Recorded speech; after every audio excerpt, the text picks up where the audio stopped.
Good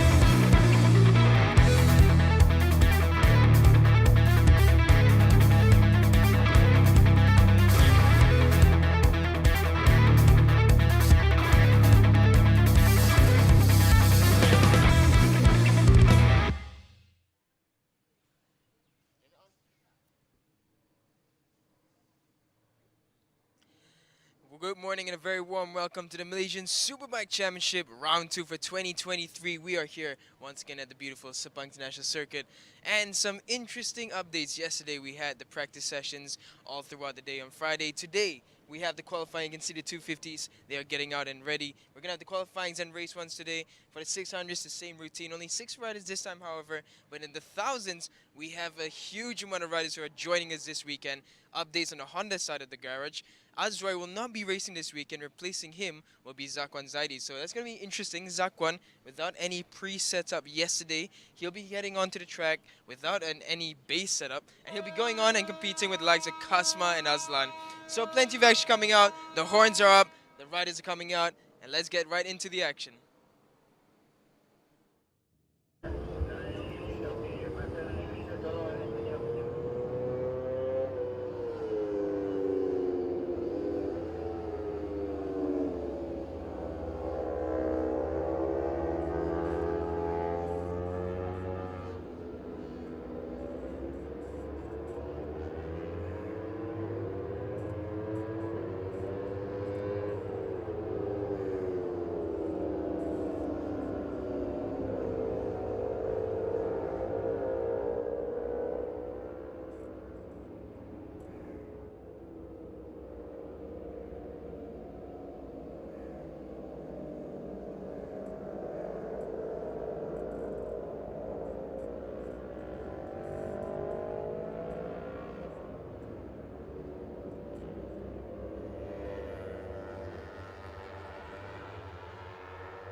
Terbaik.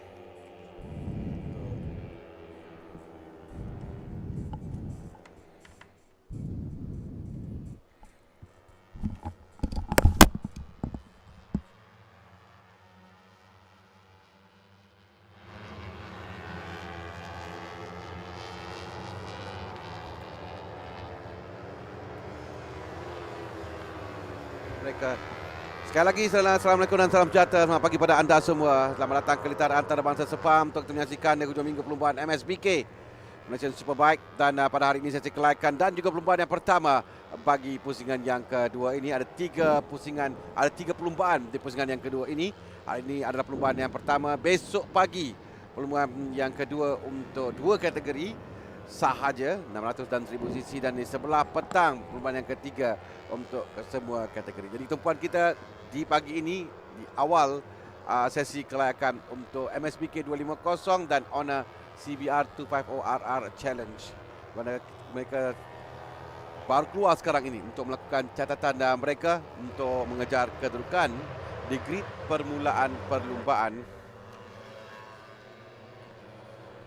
Di grid perlombaan dan baru saja mereka keluar untuk melakukan outlap baru. Jadi kita lihat, nanti kita akan lihat senarai nama ni pelumba ni siapa, kerana kita ada lihat pelumba yang saya rasa baru untuk musim ini, kerana senarai yang agak ramai juga pada kali ini dalam perlombaan. Kita, kalau saya senaraikan, kita ada 26 pelumba yang disenaraikan untuk perlombaan bagi hujung minggu perlombaan ini, Daniel. That's right, it's a big grid. It's much larger than what we saw the last time round. We have a Yes. few riders who have made their way as well from, one of them who's made their way from the Y16 class up into the 250s, Danny Mikhail, who managed a 233 on the 250, so it's not a bad timing at all. Of course, the ones we expect at the top will be the likes of Irfan Haikal, Farid Hakimi. Yeah. These are the ones we saw with the large advantage in round one. So it's interesting to see how this will pan out, who will improve further. As well for the CBR 250 challenge, we had the Malaysian riders trying to find a way to challenge the Vietnamese riders. And the one which was able to reach the podium was the likes of Firdaus Hamdan, Haziq Hamdan just missing out. Now on screen is Ashish Patel, number 40. He's riding on the CBR 250 as well, but he will be in the A group. Ya. Semalam suatu combine practice selepas latihan pertama, latihan yang kedua, Ahmad Irfan Aikal Amidi pasukan Ponsi Honda seperti jangkaan kita kerana dia mengundi bulan lalu juga melakukan masa yang terpantas 2 minit 27.539 saat lakukannya pada praktis yang pertama. Muhammad Farid Hakimi, Farid Sezli dengan catatan kedua terpantas. Kita nampak difference di antara dua pelumba teratas dengan lain-lain pelumba. Jadi persaingan di pelumba bawah ini, Jeffrey Revan Emmanuel dari Gusto Racing India tempat ketiga, Muhammad Syarul Syazras di tempat keempat, 5 Syafiq Rasul.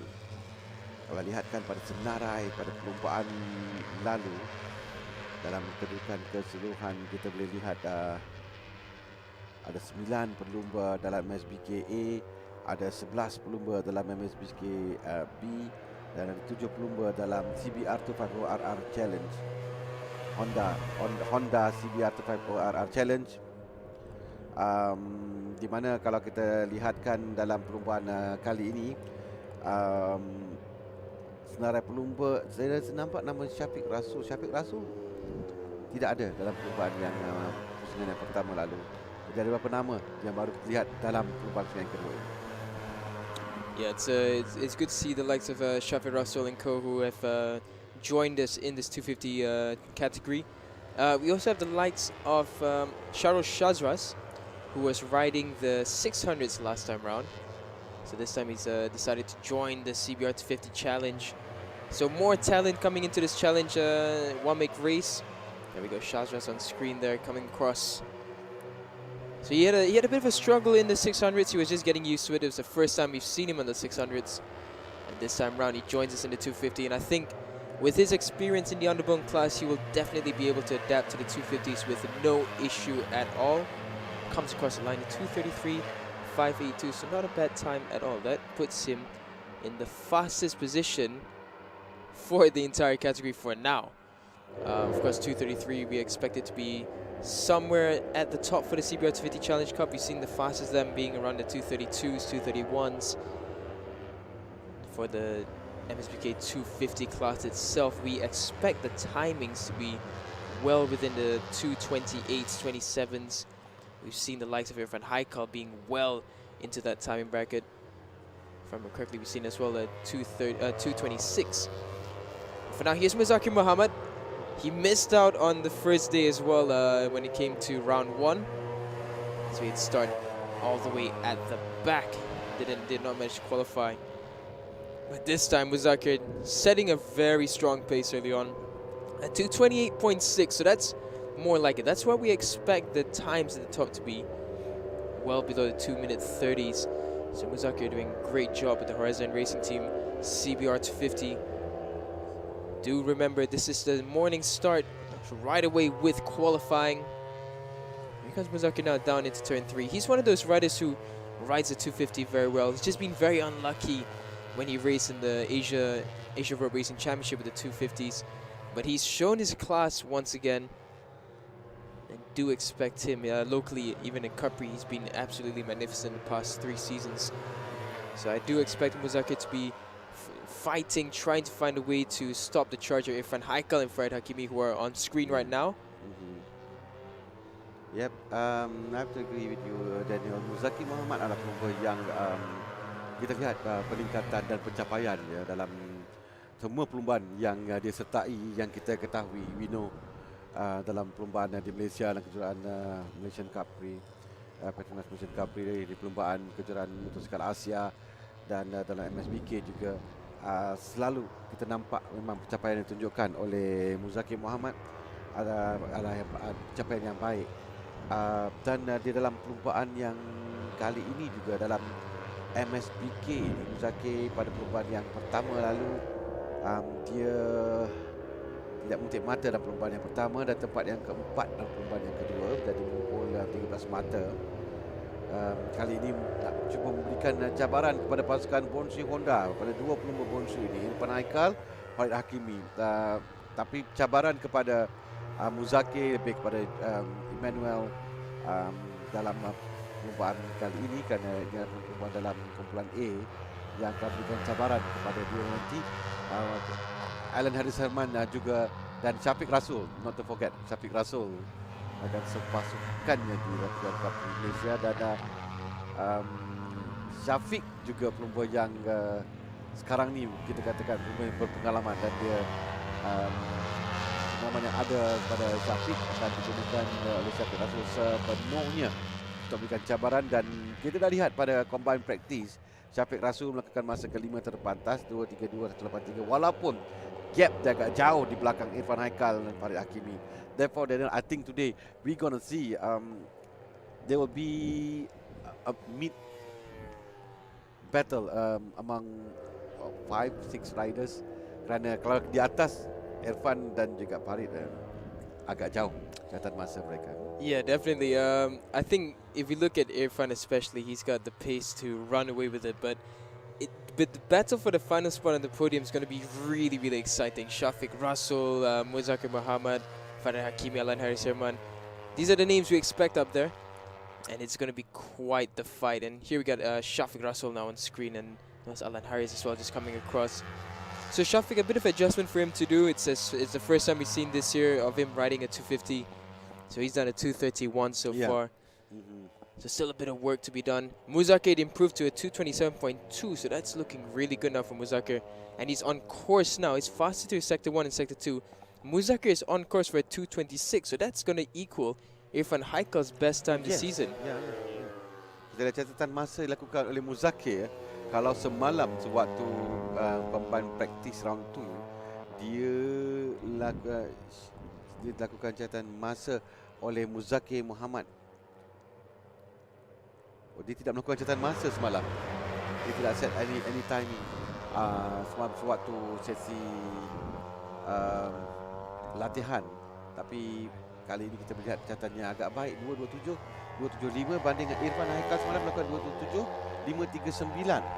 So I think tertarik balik cakap tadi, we have to tadi kita mengatakan bahawa Irfan dan Farid Hakimi, but I think now we can put Muzakir Muhammad as well inside that group yang berada di hadapan, kerana catatan masa yang tidak begitu jauh antara Irfan, antara Farid dan juga Muzakir. Yeah, definitely seems that way. Muzakir is putting a good challenge already.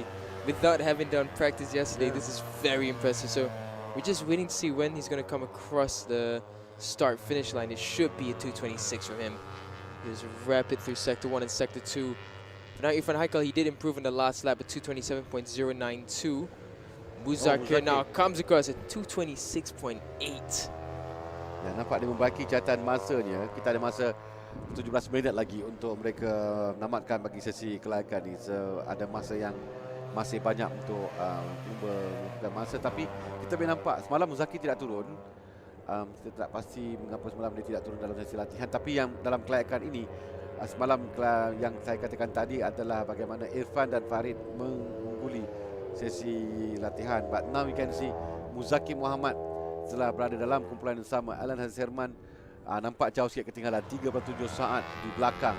Tapi Farid hanya dalam 1.6, 1.4 saat. Walaupun satu saat adalah satu jarak yang katakan agak jauh dalam perlombaan motosikal. Tapi berdasarkan pencapaian ditunjukkan oleh Irfan dan Farid pada perlombaan lalu, pasukan Bonsui dan memang suka untuk dicabar. Tapi nampak sekarang pasukan Horizon Racing Team, Muzakir Muhammad boleh berikan tekanan kepada mereka dengan catatan terpantas 2:26.862, dan dia I think the first rider to buat 2 bawah 2:27 di ujung minggu perlombaan ni, ya, kerana catatan terpantas semalam 2:27.539. 5.39, whereby dalam perlumbaan pusingan yang pertama lalu kita lihatkan catatan masa 2.27 juga dilakukan oleh Irfan Haikal sewaktu latihan, dan sewaktu kelayakan 2.27.983.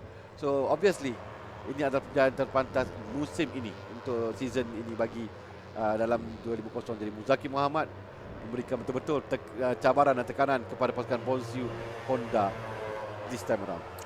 You know, it's fantastic. I mean, it's a case of factory versus private team, and Muzaki doing an excellent job. I mean, we know Muzaki's quality, but for the team to set up the bike this well is very impressive, because if we look at the factory team timings, the best we've ever seen in Sepang for the 250s was more or less around the 225 middle to 226. That was the benchmark back in the day, and Muzaki well in the job to match that. And Irfan Haikal, he is going to have his work cut out for him, because Muzaki has amazing fitness and he has a real fighting spirit. So this will be quite the battle for the victory. For now, we're looking at the CBR 250 challenge. This is the likes of Firdaus Hamdan. Bagged the podium last round, but he's going to have quite the tough job for him, because Shahrul Shazras did a 231.2. Firdaus Hamdan, a 233.1 was his best so far. So at this current point, Shahrul Shazras looking like he might be able to run away with it for the CBR 250 challenge, but he does have Ahmad Darwishi keeping him company. There's Adib Haris Haswan now, he's also in the CBR 250 challenge. Currently 14th overall in the CBR 250 challenge. He's 5th at 234.829 is the fastest he's done in qualifying. So we have 14 minutes left in pit lane right now. It's Muzakir, Alan Harris Herman, and Shahrul Shazras. So we would expect Muzakir to exit pit lane later on. Right now, Irfan Haikal, he is on a really good lap. He's gone fastest through Sector 2 and Sector 3. So I expect Irfan Haikal to perhaps take first spot away from Muzakir. Here's Rashid Dave for the 250B class at 233.227. That's the current lap time he set. It's amazing seeing the 250B class evolve with the machines. I still remember back in 2017 and 2018, the 250 class for the B category, the fastest would have been a 238, 239. Now we're well down in the lower 2-minute 30s. So that's how much the competition has improved over the years. The bikes as well have gotten faster, the riders have improved. Rashid Dave really doing a good job, 232.050. That was on the last lap. That's very, very impressive indeed. Looks like he's going to be in a... Looks like he's going to head back into pit lane on this lap, judging from the body language. But Irfan Haikal at the back there, he's just gone up now, at 226.539. So for now, Irfan Haikal on provisional pole. Splitting the two Bunsio Hondas is Muzakir, he's in second, still in pit lane. Farid Hakimi, 227.6, still has yet to improve on that lap time. Now looking at the CBR 250 challenge, this is Ahmad Darwishi. This is where we run the long right-hander off turn 1, flip to the left into turn 2. Always a very sketchy moment on these 250 bikes when you try to flip from turn 1 and turn 2. You really feel like the bike's just about to lose the front or rear. So you just have to carry so much corner speed, and you can see there Ahmad Darwishi trying to get it on the slipstream. Gets past Sidino Shafia. Makes it into turn 4 now, into turn 5 and 6. Just looking across the second times, no improvements coming from Irfan Haikal or Farid Hakimi. Both of them still locked in their respective positions. Here's Ahmad Darwishi, currently second in the CBR 250 challenge. So it's a different story this time. Mien Duktan, last time round, he was the fastest rider and he was able to confidently fight for a victory. He was first in the qualifying, first in the practice, and he ultimately won the race. But this time round, Shahrul Shazras and Ahmad Darwishi, they are making it really tough this time round for the Vietnamese riders. 231.322 on practically bone stock bikes, just a difference of suspension, master pumps probably. you go, Shazras as well, having a bit quick chat with his dad in pit lane. So he's going to come out shortly. For now, it looks like Shazras, he looks well on for a front row start. Now it's just a question whether or not Ahmad Darwishi can challenge Shazras' timing, because looking at Ahmad Darwishi's lap time currently, quite good through Sector 1, Sector 2. And the gap is only 0.098 seconds between the two of them. Okey, dengan hanya lebih kurang 10 minit saja masa lagi akan tamat bagi sesi kelayakan ini. Kita ada 5 pelumba di atas dalam 250A seperti jangkaan sebenarnya, kerana mereka adalah pelumba yang dalam kumpulan A. Kita ada CBR254RRC, Syarul Shazras. Ini adalah pelumba yang paling atas sekali dalam kumpulannya, berada di tempat yang ke-6 keseluruhan dalam kategori ini. Tempat pertama, di bawahnya adalah Ahmad Darwishi Ahmad Syahir. And we look at the time, dia 2.31, 32.32 terbaik, 2.31, 2.63 oleh Darwishi. Selepas itu kita ada seorang lagi pelumba dalam 250A, kita ada Muhammad Syafiq Rasul di tempat yang ke-8 keseluruhan, dan tempat pertama dan kedua dalam 250B Rajesh Dev dan Ki Kwan Ni. Rajesh Dev dari CRA Motorsports India, Ki Kwan Ni pelumba Vietnam dari pasukan Lady Boss Racing Team. So kita ada variety, kita ada tiga kumpulan dalam perlombaan ini. Jadi kita dapat variety. Ada battle tersendiri. Nanti dalam perlombaan kita akan bawakan anda battle tersendiri antara mereka. Walaupun tumpuan kita keseluruhan tetap kepada pelumba di hadapan, dan pada dasarnya pada kedudukan ini memanglah pelumba dalam 5OA yang akan berada di depan. Sekarang kita bersama dengan Muhammad Farid Hakimi Farid Shazli, dan Farid Hakimi Farid Shazli melakukan 2.27.609. Interesting to see Daniel that Irfan Hakimi Amedi already set a time below 2.27, dan dua pelumba ni saja, Irfan dan Muzakir, dan Farid Hakimi we waiting for his time untuk buat di bawah 2.27. Yeah, it's a question for Farid Hakimi now whether or not he can keep up with Muzakir and Irfan Aikal, because if we look at the pattern of race of round 1, Irfan Aikal had the capability to pull away. So this time round, it looks like Irfan Aikal will have Muhammad Muzakir to accompany him throughout the race. So it's just whether or not Farid Hakimi can make that final step. The gap, if he can just find about 0.4 seconds, it should give him close enough of a breathing room to stay in touch with the front two.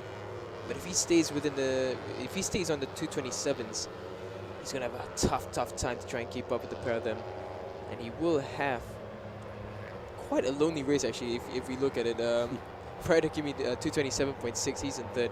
Jeffrey Reviven, the closest to Farid Hakimi, is doing a 229. So it will be a lonely ride for Farid Hakimi should things stay this way in the race. Then again, in a race, anything can happen, and in this 250 class, it's all about slipstream. Fernandez Muzakir, he begins his first flying lap after coming out of pit lane. Sector 1 actually, quite a slow Sector 1 from Muzakir. I think there must have been an error made somewhere. So don't expect a good lap coming from Muzakir just yet.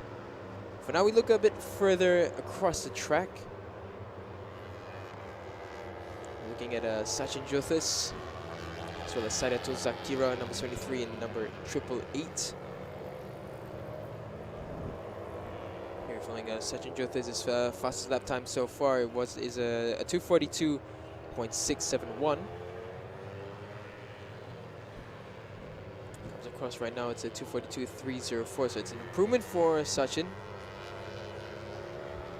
Saidatul Zakira as well, she's gone up a position there with 242.037. Right. Yeah. Kita memang menantikan, tadi kita katakan Farid Hakimi belum mencatat masanya di bawah 2.27, dan di lintas sekarang ni tempat kita kepada Muhammad Syarul Shazras dan Syarul Yuzi, dan juga Indi dalam Union Tuntam, tempat ke-12, tempat ke-6 dalam kedudukan keseluruhan. Tapi dalam kedudukan kumpulan mereka, Shazras berada di kedudukan tempat yang pertama sekarang ini. Dia berada di tempat yang pertama, dan kita lihat pada kedudukan, kita akan pasang pada kedudukan keseluruhan. bagi Syarul Syazras. Ini adalah kali pertama dimintai perlumbaan bagi Honda CBR 250 Challenge dalam bagi musim ini, kerana sebelum ini dia dalam MSBK A, so dia bertukar kepada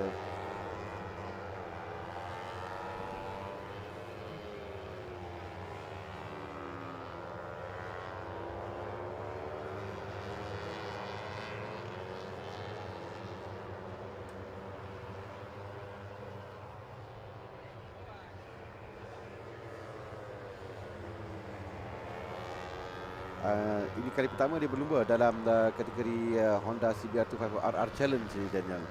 Kerana pada perlumbaan sebelum ini dia dalam kategori yang lain. Itu yang sebetulnya dia dalam kategori yang lain, dan dalam kategori yang ini kali pertama, dan dia dah melakukan masa yang terpantas dalam kategori 600 kalau tak silap saya dalam perlumbaan di pusingan yang pertama lalu. Dia bersama dalam kategori 600. Jadi dalam perlumbaan kali ini nampak pencapaiannya baik dalam CBR 250 RR. Sebelum ini dia dalam 600 Daniel baru saja mengesahkan, dan sekarang ini dalam perlumbaan yang kedua ini dia bertukar kategori.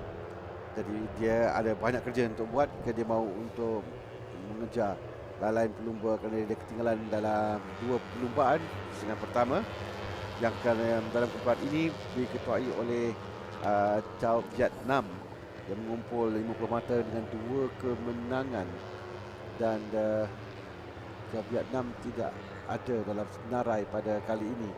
Tidak ada dalam senarai pada kali ini. Dia peluang untuk dia memberikan cabaran untuk kedudukan teratas dalam kedudukan keseluruhan. Kerana kali ini kita ada beberapa orang pelumba dari Vietnam, tapi tidak nampak nama Vietnam dalam senarai untuk perlumbaan bagi musim ini. Yeah, it's a pity for Ka Vietnam not being able to be here. He was fantastic in round 1. So it does give the opportunity towards the likes of Syarul Syazras, Ahmad Darwishi, and Nguyen Duc Tan. Right now, Syazras, one thing he will definitely realize is the difference in speed from coming from the 600s down the straights of Sepang down back to the 250s. But he's doing a fantastic job. He's done a 231, 232, and mind you, he's on a one-make bike. It's a stock bike, and for him and Ahmad Darwishi to be lapping at 231s, they're being just about 3.5, 4 seconds away from a top 3 finish in the A group. So it's a great performance from them. Muzakir had to back away from the slap. He was looking like he was really on it. I think the traffic just disturbed his flow going through sectors 2 and 3. So for now, Muzakir lets everyone blitz past, and he now begins another tactically planned lap. Muzakir is definitely looking, got his eyes locked on for a pole position start. 3 minutes left.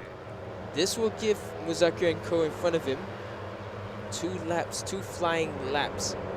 Cross comes Muzakir, he begins first of the last 2. Looking across the track again. This is Irfan Haikal. He's on it. So far he hasn't improved. This is his first flying lap since coming out of pit lane. Some unit sticker as well at the front for his number. Striking last time.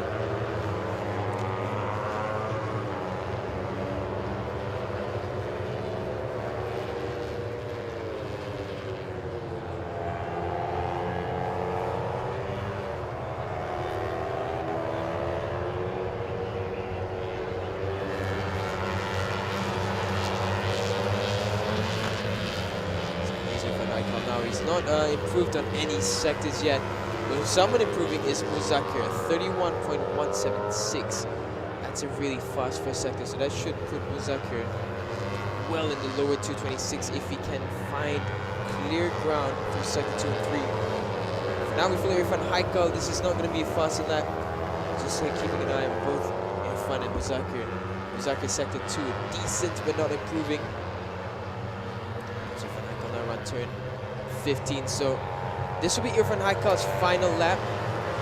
His final flying lap. He will not have any slipstream, so it's going to be a bit tougher for him to try and find a faster lap time. But even then, 2:27.013 with 0 slipstream. It's a very fast lap time. Here comes Irfan Aikal now. He begins the last of his flying laps in qualifying. Looking across Ferdinand Kimi. He's not improved either. So he was at the group in front of Muzaki. He will have at least one more lap in it should he choose to use it. Looking at Muzaki's lap time, I think Muzaki's getting held up by traffic because Sector 3 is pretty awful in comparison to what we're used to seeing from it.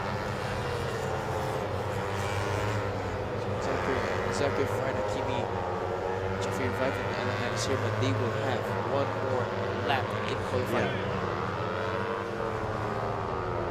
Tapi nampak hari ini kita akan lihat 30 dia kalau beban ini terarah lebih kurang 21 pasukan. Tapi kali nampak 30 dari 2 pasukan.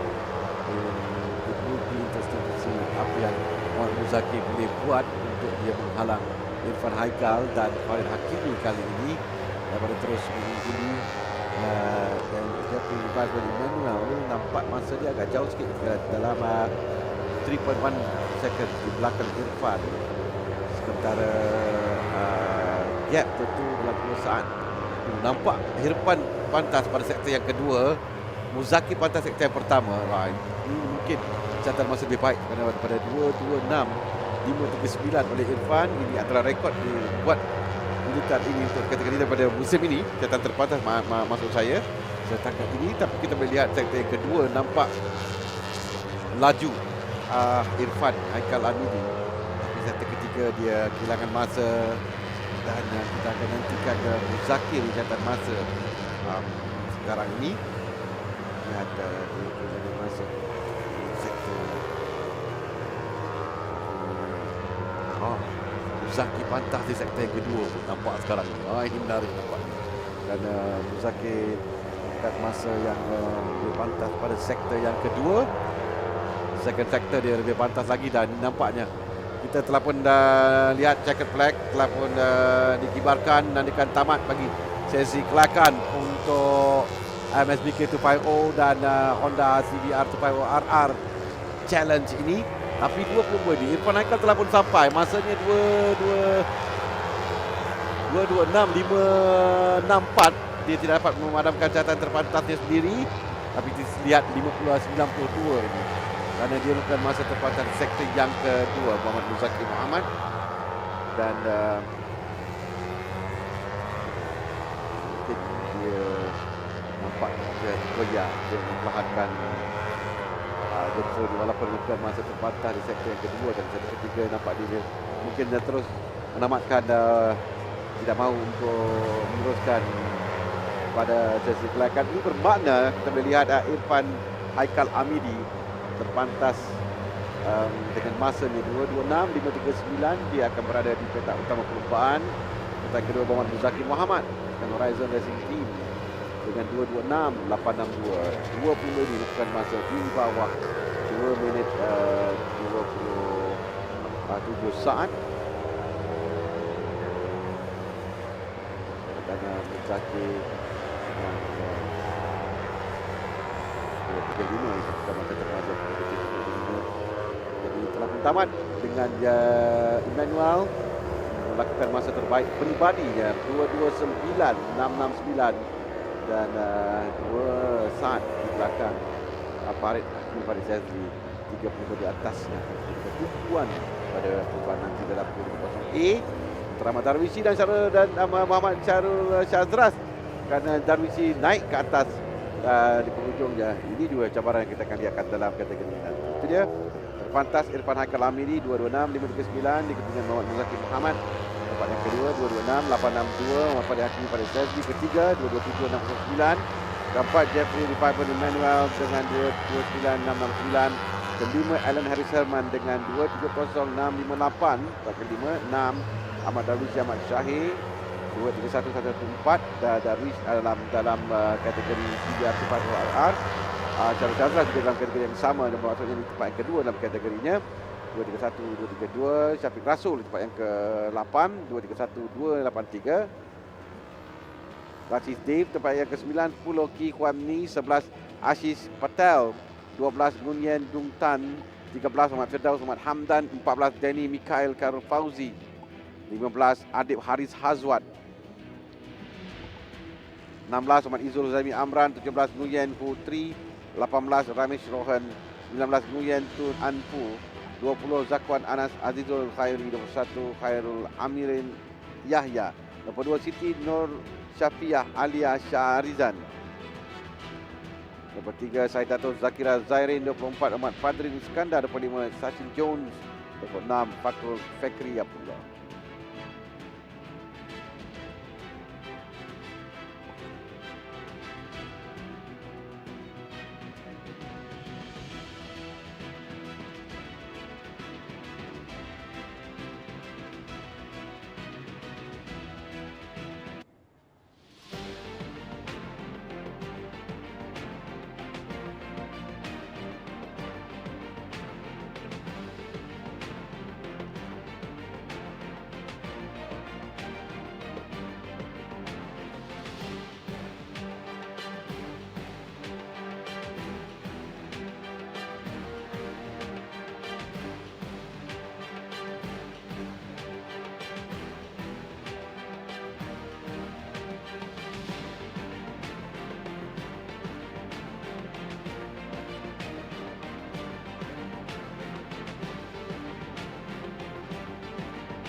We're down here at the Bunsu Honda Racing Team paddock with none other than Zakwan Zaidi, who has joined us here for this weekend after replacing Azroy. So, Zakwan, first of all, how is it coming in last minute and jumping on a 1000cc bike? Yeah, I was shocking. Actually, I was mood holiday, but lucky my team called me yesterday. They say you want to ride, and then I say okay, just I have free time. Then I come here. Yeah, when I know Azroy have his family have critical in the his mom is already critical, so he need to focus in his family. Now I say okay, just let him focus there, and I try my best in the race. Definitely, we send our best wishes to Azra and his family. We want to ask, so you say you were in holiday mood. So was for this entire year, if you didn't join MSBK, was the focus just on Asia Road Racing? Yeah, actually I was not thinking too much because this MSBK sure I want to try my best in the race, but like this situation I need to learn start from beginning because I not have a feeling with this bike, so I need to learn back because we need more mileage to understand the character, and hopefully we can adapt more faster. So if we talk about ARC real quick, Lombok and Zhuhai is a big gap. So is it hard to stay fit in between such a large gap like that? Yeah, actually difficult because we have 2 months, I think. Very long time to rest. So I just keep training in only physical. But lucky we have MSBK race, so I can learn and also can make more mileage to understand the bike, and hopefully we can prepare in the ARC weekend. Thank you so much, Zakwan. Welcome back to MSBK. Can't wait to see you on track.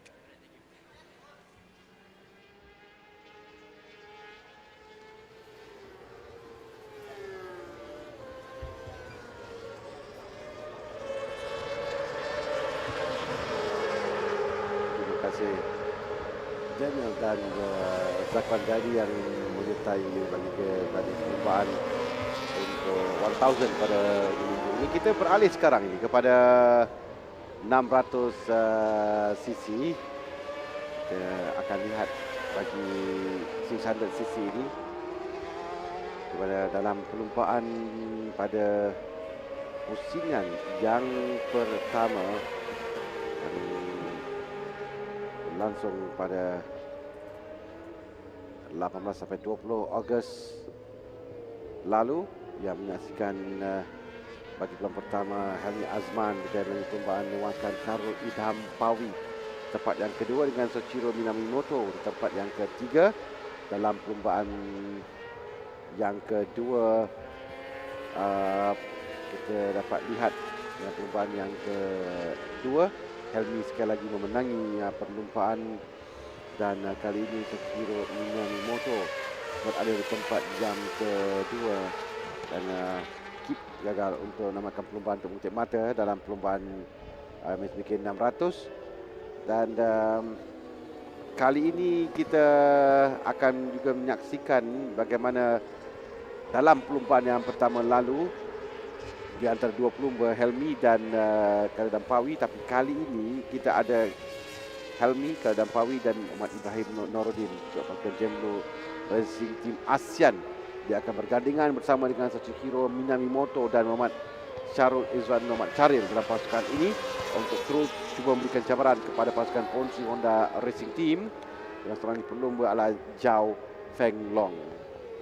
Ibrahim Norodin dia melakukan masa semalam sewaktu free practice yang kedua 2:11 3:48 0.7 saat sahaja di belakang, gapnya tidak begitu jauh dituju dengan Soichiro Minamoto. Jadi empat pelumba ini yang gap mereka tidak begitu jauh. Tapi bagi Khalid Pawi dilakukan 2:10.632. Satu-satunya pelumba melakukan masa di bawah 2:11 semalam. Helmi lakukan 2:11.173, Ibrahim lakukan 2:11.348 dan Soichiro Minamoto lakukan 2:11.539. Jadi kita melihat gap yang tidak terjauh antara empat pelumba ini. Di situ kita boleh nampakkan yang jangkaan kita untuk pada minggu ini dalam kedudukan bagi pencabar. Kerana Ibrahim Nuruddin yang pada musim lalu dalam kategori yang sama dia turun untuk pasukan SIC Racing. Dia adalah juara dengan mengumpul 146 mata dengan satu kemenangan dalam perlombaan yang kedua, pusingan yang ketiga, tapi dia konsisten dalam keputusannya. Hanya sekali saja dia tidak naik di podium dalam round 2 race yang ketiga, dan ini memberikan kelebihan yang tinggi kepada Ibrahim Nuruddin untuk memenangi tempat pertama, menewaskan Khairul Idham Pawi tempat yang kedua dan Andi Farid Izdihar di tempat yang ketiga pada tahun lalu. Dan kali ini dia turun bersama pasukan Jenlu tim ASEAN.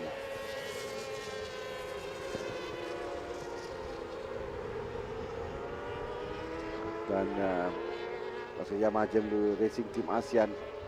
Dan kita lihat bagaimana pencapaiannya pada kali ini. Dan seperti dalam perlombaan 250 tadi, kita lihat Muzakir naik untuk memberikan cabaran kepada dua pelumba Bonsiu Honda. Kali ini kita lihat ada Ibrahim Nuruddin dan Sachiro Minamimoto dapat memberikan cabaran kepada Khalid Pawi dan Helmi Azman. Sekarang ini di lita catatan terbaik Khalid Pawi 209.605.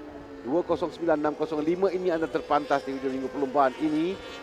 Dan sekarang ni di sektor yang pertama dia lakukan masa yang lebih baik, tapi sektor yang kedua catatan masanya turun, tidak dapat untuk bagi catatan masanya pada sektor yang kedua. Jadi kehilangan masa sektor yang kedua, dan untuk sama ada Kip dapat mencatat masa yang lebih baik pada 209.605 catatannya pada perlombaan lalu di sini pada waktu latihan kita lakukan 2:10.742 dan pada kelayakan 2:09.708.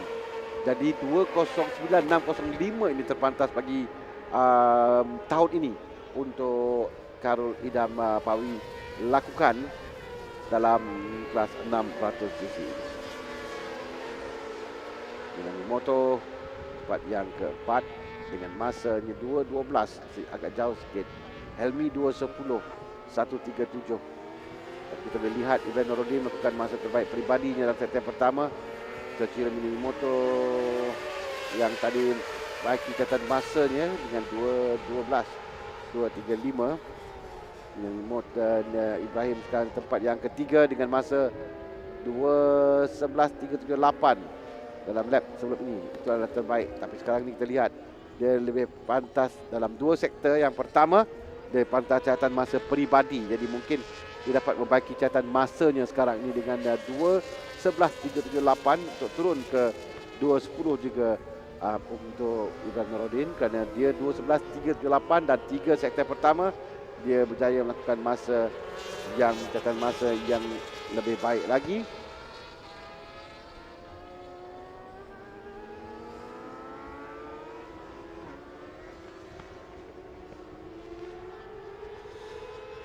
Ibrahim Nuruddin 66 sekarang ini berada di turn 14. Sementara kita berikan tempat pada Helmi Azman dan Khalid Pawi.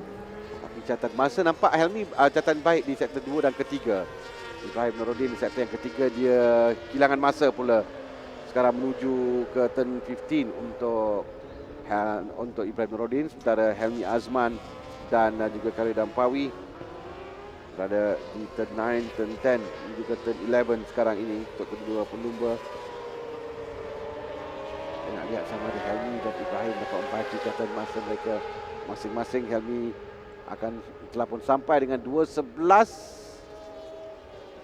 Jika dapat untuk membaiki catatan masanya bagi Ibrahim Nuruddin 2:11.334 masih lagi kekal, kerana tadi 2:11.605 second best.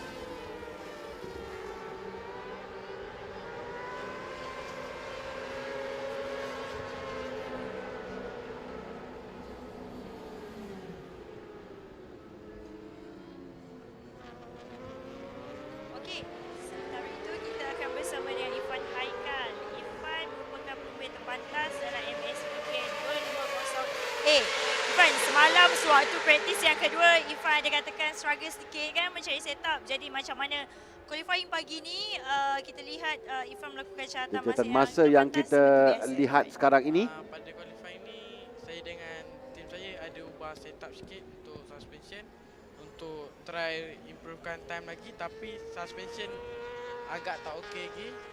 Sebab saya tak dapat macam time saya tahun sebelum ni, sebab sebelum ni 264, sekarang 265. Dan saya akan cuba untuk carikan time tu balik dan improve lagi pada time. Okay, kalau kita lihat dalam qualifying tadi pun Muzakir semakin pantas dan satu saingan yang baru untuk Irfan dan juga Farid Hakimi kan. Jadi macam mana pandangan Irfan untuk perlumbaan pada tengah hari nanti? Perlumbaan tengah hari nanti saya akan try untuk fight habis-habis lah. Kalau macam saya boleh capkan diri saya try capkan diri saya dari belakang tu.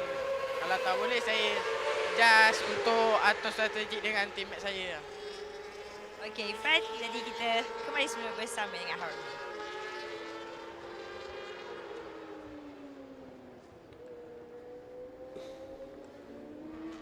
Sekarang ini kita ada di bawah 30 minit akan tamat bagi sesi kelayakan untuk MSBK 600.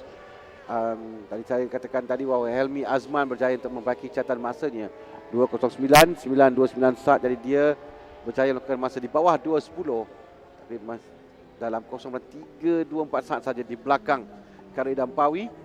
Tapi Ibrahim Nuruddin tidak dapat untuk membaiki catatan masanya. Dia kekal dengan 2:11.378. Kali ini nampak gap sedikit antara Ibrahim dan dua pelumba di atas. Antara Minamimoto 2.6 saat di belakang.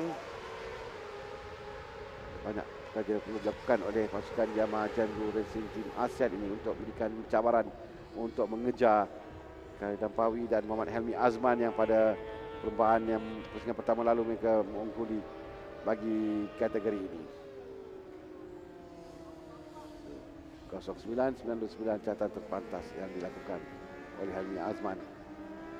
Kip lakukan 2:09.05 tapi dia tidak dapat melakukan masa catatan yang terbaik yang dilakukan tadi untuk mengulangi catatan terbaiknya. Sekarang ini kesemua pelumba masuk ke dalam pit kecuali Zhao Fenglong yang berada di sektor yang ketiga sekarang. Dia menuju turn 14 dan turn 14. Kerana mereka telah menghabiskan tadi 10 minit yang pertama lebih kurang, jadi mereka akan masuk sebelum keluar kembali untuk cuba membaiki catatan masa yang mereka lakukan tadi. Ini adalah Zhao Fenglong dari China yang lakukan masa terbaik 2:17. 2:12 memang jauh catatan masanya ini berbanding dengan lain-lain pelumba.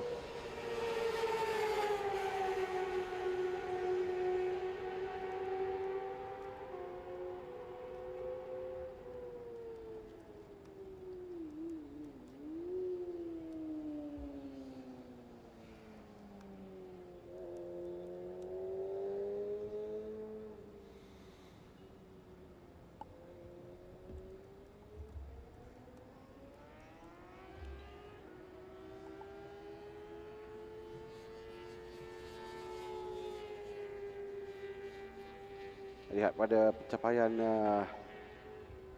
Zhao Fenglong pada perlombaan round 1 hari itu, dia lakukan di kelayakan dia pun 2:17.129 catatan masa Zhao Fenglong. Ini belum lagi hampir bercatatan masa yang lakukannya sewaktu kelayakan tempoh hari. 2:19.5907 waktu sesi latihan untuk Zhao Fenglong. Dan pada perlombaan yang pertama, di pusingan yang pertama, dia memiliki tempat ke-8 paling bawah sekali dengan fastest 2:16.806 ketika dalam perlumbaan. Dan pada perlumbaan yang mengumpul 8 mata, tapi perlumbaan yang kedua dia tidak mengutip mata. Dan menamatkan perlumbaan dari pusingan yang pertama dalam perlumbaan yang kedua, dan sekarang dia pun memperlahankan jentera kerana dia adalah satu-satunya pelumba yang berada di lintas. Sekarang lain-lain semua berada dalam pit. Mereka akan keluar sekali lagi untuk catatan masa yang seterusnya bagi lain-lain pelumba. Kita akan bersama dengan Nasya tapi dahulu sementara menantikan lain pelumba untuk keluar semula ke litar bagi meneruskan sesi kelayakan mereka. Okey, kalau tadi kita bersama dengan Irfan Haikal, pemula yang terpantas di MSBK 250A, kali ini saya akan bersama dengan pelumba terpantas dalam kategori MSBK 250 juga tetapi dalam perlumbaan Honda CBR 250 RR Challenge iaitu Darwishi. Okey, Darwish nampaknya melakukan syaratan masa yang sangat baik untuk sesi qualifying. Jadi cuba komen sikit tentang qualifying tadi. Alhamdulillah saya dapat buat yang terbaik. Pada qualifying tadi saya ikut pada kumpulan yang ada kat depan tadi. Saya try ikut tapi tidak dapat untuk buat time yang baik dan saya buat time sendiri dan cuba untuk kejar kumpulan kat depan. Dan bila saya kejar dan dapat time yang baik, alhamdulillah. Okey, Darwish tak ada dalam pusingan yang pertama kan, tapi Darwish berlumba untuk pusingan yang kedua ni. Jadi macam mana dari segi keserasian dengan motosikal? Yalah, motosikal yang sama kan, yang membezakan adalah bagaimana Darwish sendiri. Pada FP1 semalam saya cuba untuk serasikan dengan motor. FP2 saya dah try untuk buat lap time baik. Jadi qualifying tadi saya dah dapatlah buat time yang baik, dah serasi motor tu. Rasa perlumbaan petang ni macam mana? Perlumbaan petang ni insyaAllah saya akan cuba yang terbaik untuk try dapatkan top 5 untuk race 1 nanti. Okey Darwishi, all the best dan kita kembali semula bersama dengan Harumi.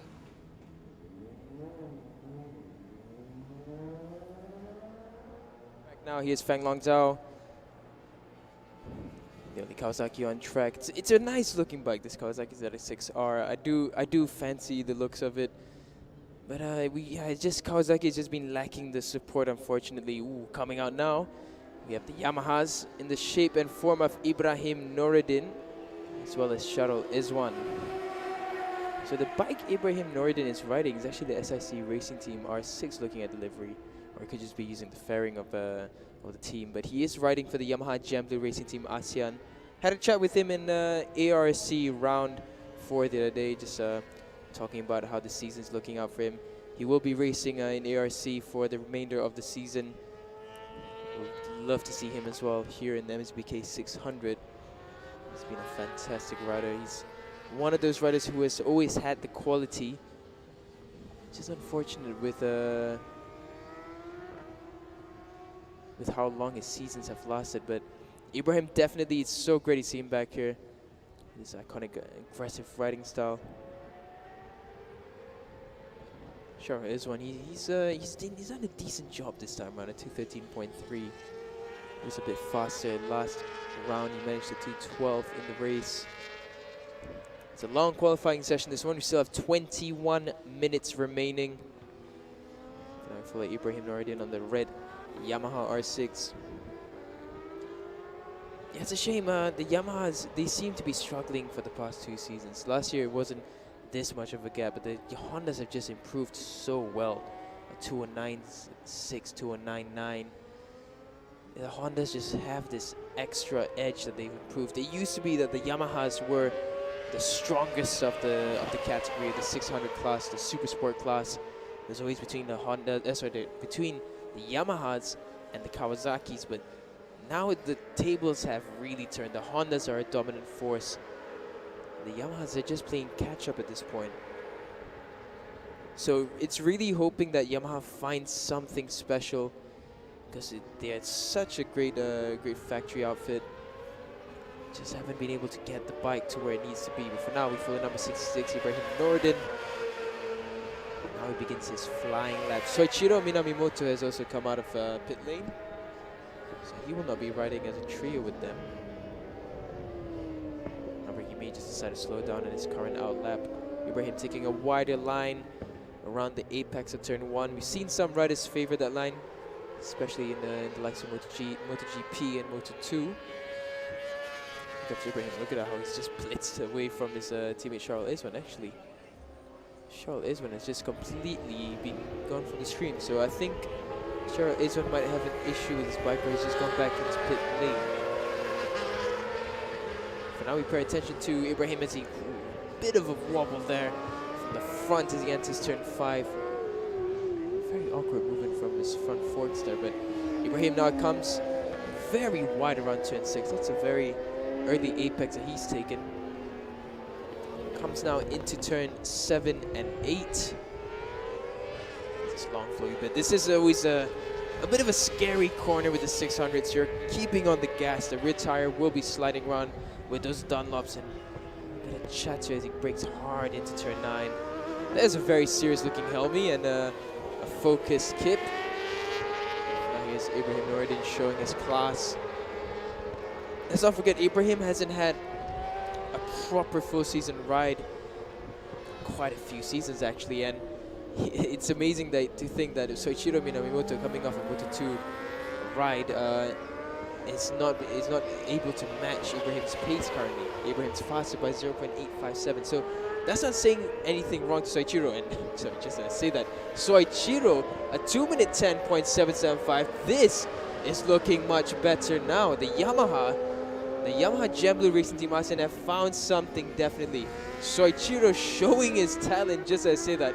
But what I was going to say is Ibrahim, being a rider who hasn't had a proper full season ride in a while, he's able to put in the time similar to a world championship, a world-class rider such as Soichiro. And Ibrahim has just bettered his time from his teammates. So the Yamahas have definitely found something. They're 0.7 seconds away from Kip's timing, 0.4-ish seconds away from the likes of Helmi Yasman. This is looking much better now. Both Ibrahim Noureddin and Soichiro Minamimoto doing a 2-minute 10.7. Let's see Shuttle Izwan now. He won't be going fast in this lap. He will slow through sector 1, sector 2, and sector 3. So he begins a flying lap. But this is much better now. We might see a proper top 4 fight for the victory should it go this way. As you know, with Kip, he's been he's always had a great qualifying. He's always had a great race start. But it's just towards the end, it seems like he struggles to maintain that tire well. And Helmi, he will take advantage of that situation. But another guy who's a masterclass of maintaining the tire grip until the end is Ibrahim Noureddin. So we'll be looking out for that. Soichiro Minamimoto, on the other hand, he's a rider who's just able to keep consistent all throughout the race. So this is interesting. And improving on the lap, actually, is Ibrahim Noureddin and Soichiro Minamimoto. For Soichiro's case, sector 3, not as fast as his previous fastest time, but Ibrahim Noureddin looking like he's about to improve further, so it should be another mid 2-minute 10. For now, we pay attention to their teammate Shuttle Izwan. Makes his way around turn 7 and 8. Clean exit, but it's not as much aggression as we've seen from the likes of Ibrahim. Ibrahim here on the brakes as well. You can see the tail coming out. His front chattering is really aggressive. And that's how the Yamahas like to be ridden. The Yamahas like to be ridden really aggressively. And Soichiro, he now goes up faster. It's a good sector 4, 2-minute 10.707. Just trading places with Ibrahim. So looking a lot better here. We follow Shuttle Izwan down into turns 11, 12, 13, and 14. This is the view down the back straight down into turn 15. Hearing Ibrahim Noureddin come across now. Let's see what he goes. 2-minute 10.2. So Ibrahim Noureddin has closed the gap between himself and the Hondas down to just 0.336 seconds. This is looking a lot more exciting now. This is great from the Yamahas. Here's Shuttle Izwan now. You see the sector time gap is quite drastic between Shuttle Izwan and Ibrahim Noureddin. This is not the best lap from Shuttle Izwan. I think he's made a few errors here in the time scores. It's 2-minute 14.798.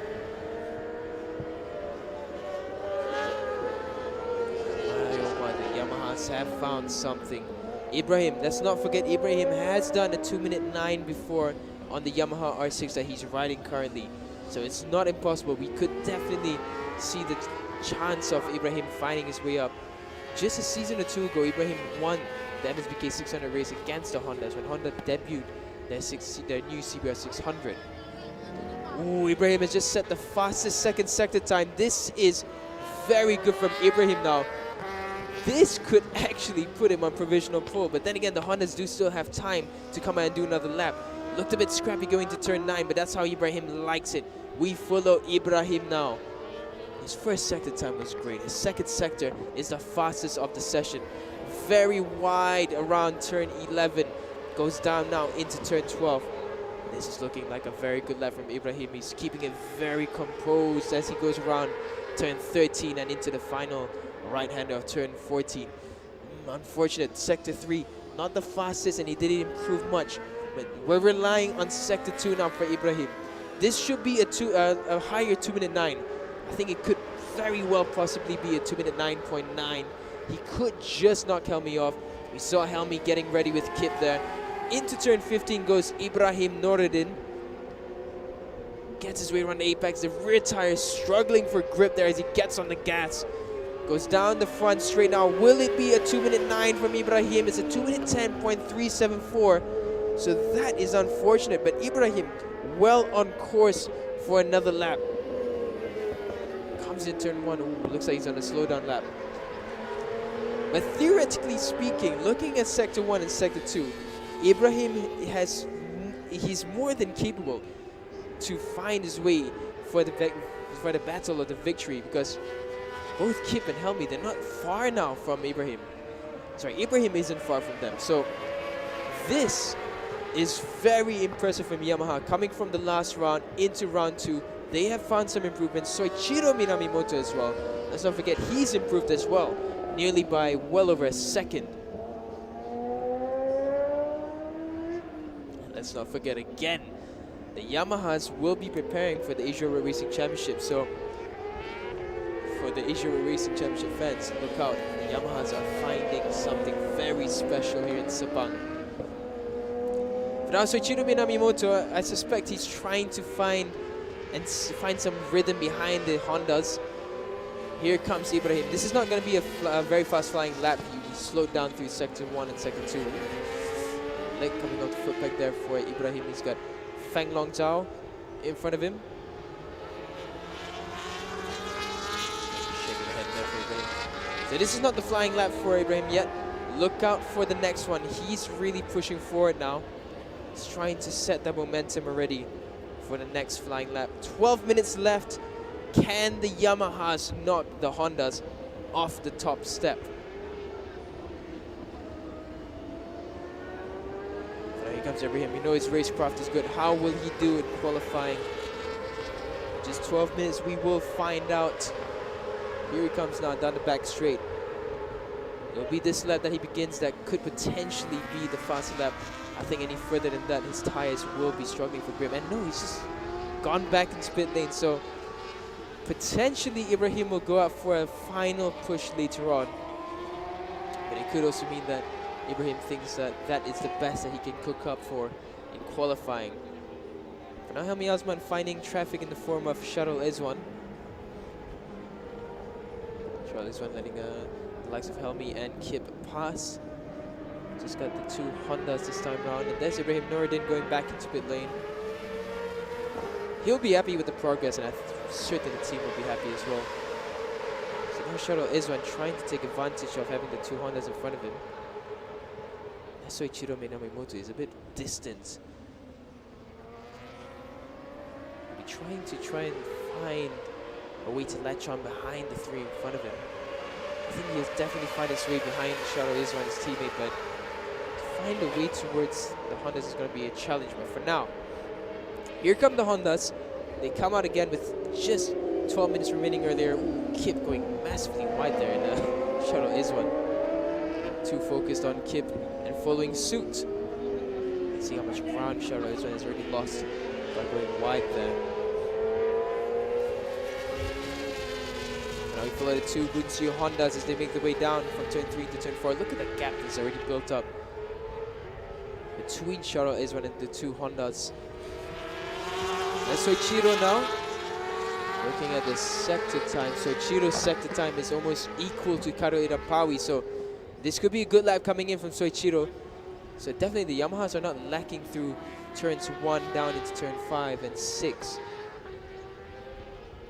Following now Helmi and Kip as they make their way into turn 7 and 8.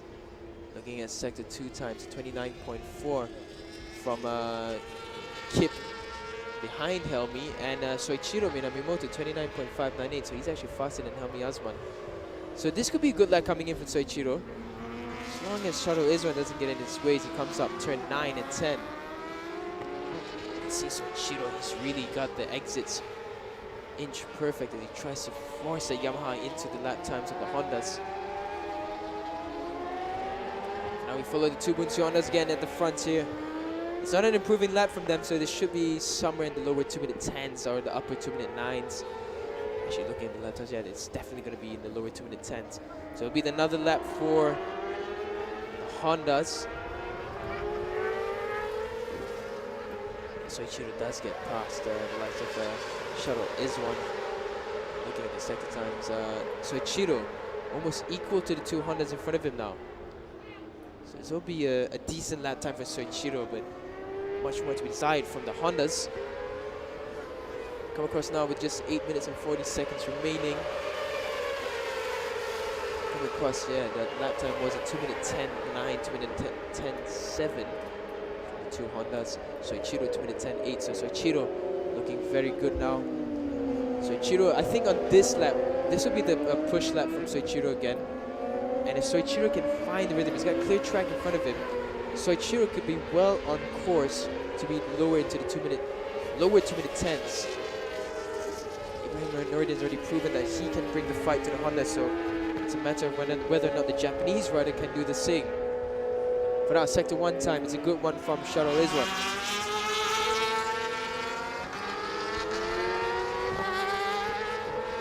Great sector lap time as well from Soichiro Minamimoto. It's a good sector time. He's almost equal with the Hondas throughout this pace currently, so the Yamahas have found something special, and this is very good news for spectators and for the Yamaha Gem Blue Racing Team ASEAN. Coming through sector 2, Karidam Pawi 29.459, Soichiro 29.5, Helmi 29.6. Again, Soichiro almost equal to the Hondas in front of him. Soichiro is going to be in a good lap as well. Shuttle Iswan will be on an improving lap as well.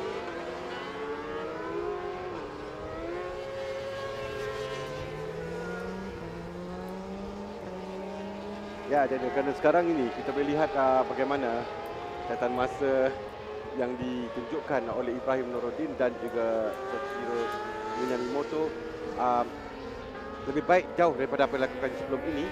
2.10.265 ini memang catatan yang cukup baik untuk 2.10.265 oleh Ibrahim, 2.10.707 oleh Minamimoto. Ada catatan yang cukup kompetitif yang untuk mencabar Karidam Pawi dan Helmi Asman nampaknya. Kalau bandingkan catatan maka sewaktu mereka lakukan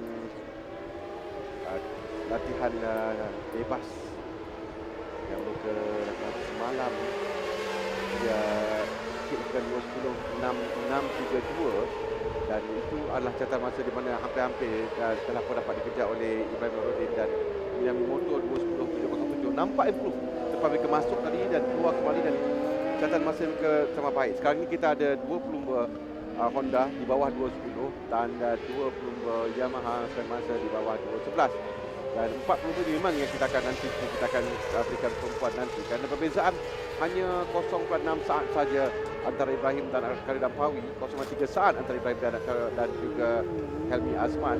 Minamimoto 1 saat belakang Karidam Pawi. Dalam perlumbaan lain cerita, lain secara, lain situasi, dan ini yang akan kita saksikan dalam perlumbaan nanti. Jadi 4 pelumba ini kita berikan tumpuan dan kita akan bercakap setakat ini dalam sesi kelakan, tapi kita boleh lihat pada catatan masa mereka tidak ada yang catatan masa yang lebih baik lagi, dan tentunya mereka akan habiskan satu lap ini dan memulakan lap baru untuk catatan masa yang lebih baik, kerana semua pelumba di tempat yang ke-5 dan ke-6. Charul Iswan berada dalam pit dan Zhao Fenglong lakukan 2.17.212. Dia agak jauh di belakang lain-lain pelumba sebenarnya. Jadi memang kita lihat bagaimana Kip dan juga Helmi Asman, how mereka membantu satu sama lain untuk tarik antara mereka tarik-menarik untuk mereka lakukan masa lebih baik lagi untuk catatan masa mereka dalam sesi kelayakan ini. Yang tinggal kurang lagi 5 minit akan tamat dalam sesi kelayakan dan nampak memang jelas sekali buat masa ini. Cuma jika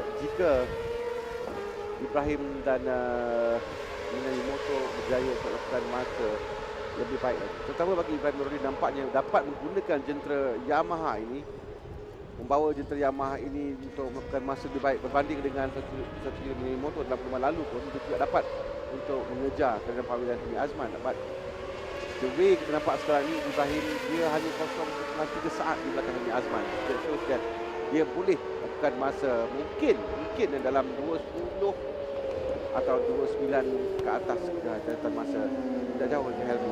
Kerana kalau kita lihat hanya fraction of second dalam perbezaan 0.1, 0.2 saat ini hanyalah mungkin teknik ketika diselekor yang sedikit saja membezakan. Jadi that's how kita dapat lihat dia nanti dapat menunjukkan kelebihannya catatan masa.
Take follow Ibrahim Nurdin now as he makes his way around turn 14.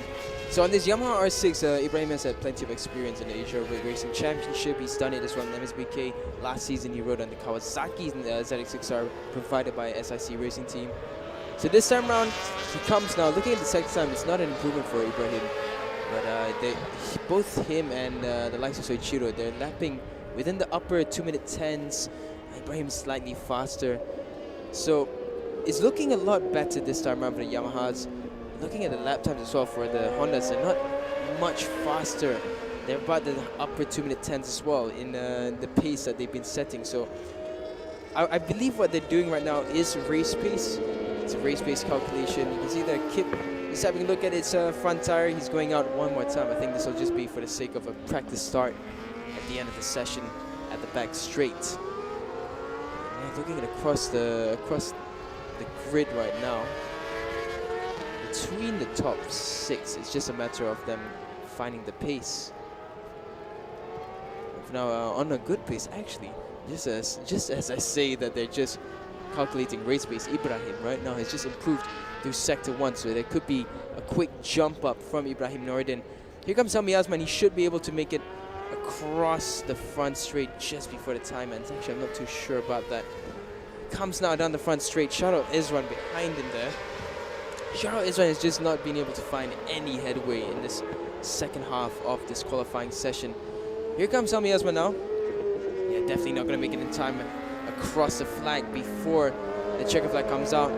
Here comes Helmi Osman. This is the final lap for him in qualifying. He comes across the line and he will be the first to take the checkered flag. Helmi Osman, the best he can hope for is second place. Now we're looking at the lack of Ibrahim Nordin. Will he be able to improve? Sector 1 was great from Ibrahim. Sector 2, not too bad. Sector 3, let's see now as he comes across 11 into 12. It's all about the final sector. This has been the one where it's a bit disappointing for Ibrahim. Between Sector 2 and Sector 3, he hasn't been able to find the advantage there. That's a 39.4, so this could actually be a lower 2-minute 10 from Ibrahim. But I don't think he's going to knock Helmi off second place. Comes down the back straight now, Ibrahim Nordin.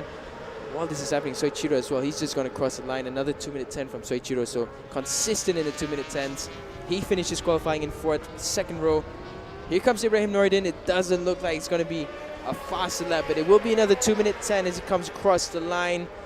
Takes the checkered flag. Let's see what he does as he comes across. It's another 2-minute 10.4 this time from Ibrahim. So the race pace is looking really good for the Yamahas. Both Ibrahim Nordin and Soichiro Minamimoto, race pace-wise, they should be more than capable of putting the fight towards Karo Edampawi and Helmi Osman. So this should be a 4-way battle for the victory in MSBK 600. Great strides taken by Yamaha Gem Blue Racing Team ASEAN. This is how it looks like for the qualifying. Karo Edampawi, he will start from pole position for race 1. Helmi Osman, second place. Finishing off the first row, is Ibrahim Nordin. Second row will be Soichiro Minamimoto. In 5th is Sharul Izwan Muhammad Sharil. And in 6th will be Feng Long Zhao.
Pantas untuk sesi kelayakan tadi, Khairul jadi komen sikit tentang qualifying tadi. Pada awal lap tadi saya cuba teamwork dengan Helmi dan agak sangat baiklah sebab saya dapat catat masa 0.96 dan selepas tu agak susah sikit saya nak manage tayar depan sebab banyak kali nak lost side. Jadi macam mana pun saya akan cuba yang terbaiklah untuk race 1 nanti. Okay, Khairul, terima kasih dan kita akan bersama dengan seorang lagi pelumba yang baru saja join untuk perlumbaan MSBK ini iaitu Ibrahim Nuruddin yang merupakan juara tahun lalu dalam MSBK 600cc. Jadi Ibrahim, pusingan pertama tak ada, nampaknya pusingan kedua comeback kan? Tapi cuba cerita sikit untuk pusingan yang kedua ini dan baru saja selesai qualifying. Ya, alhamdulillah saya berdapat kembali ke MSBK, Malaysia Superbike. So saya amat bersyukurlah. So saya anggap ini bukannya championship yang kecil sebenarnya. So MSBK adalah championship yang besar. So walaupun pun saya still lagi mencari setup and now start untuk convertkan dengan bike and mekanik juga buat kerja yang baik untuk saya. Pada qualifying agak rasa licin pada tayar depan. So saya cuba untuk manage and untuk push lagi saya boleh tapi saya banyak buat mistake kat dalam track. So hopefully race nanti saya akan buat yang terbaik. Okay, satu lagi Ibrahim. Kita nampak Khairul dengan Helmi ada satu teamwork yang bagus dan Ibrahim bersorangan untuk tahun ini. Ibrahim, jadi macam mana pandangan Ibrahim untuk perlumbaan hari ini dan juga esok? Actually bukan sekarang je yang saya always main solo dekat dalam track. Actually tim semua tahu yang saya punya cara permainan adalah always solo dekat dalam track. Because every time dekat track, if saya solo, saya akan dapat fokus more dekat dalam track. So that's my advantage lah dekat dalam track. Terima kasih. Okay, terima kasih Ibrahim. Selepas ini kita akan saksikan MSBK 1000cc untuk sesi kelayakan.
kita beralih kepada MSBK 1000 tu sekarang ini. Di mana kalau berdasarkan pada senarai yang ada untuk pusingan yang ke dua ini, kita akan kerana ada ramai pelumba telah pun keluar melakukan outlap. Ada 18 pelumba kesemuanya. Kira ada 5 dalam MSBK 1000A, iaitu Dia Yujo, Muhammad Zakwan Zaidi, Adlan Syakamun Zaman, Kasma Daniel dan Osama Mariai. Dan especially tumpuan kita nanti kepada Zakwan Zaidi. Muhammad Zakwan Zaidi, dia adalah pelumba pasukan Bonshu Honda Racing Team. Dia semalam dia tidak mintai sesi latihan kerana Azroy Hakim Anwar adalah pelumba yang turun untuk pasukan semalam, tapi dia tidak mintai sesi kelayakan ini atas sebab yang dapat dielakkan, dan Zakwan Zaidi yang mengambil alih tempatnya untuk sesi kelayakan.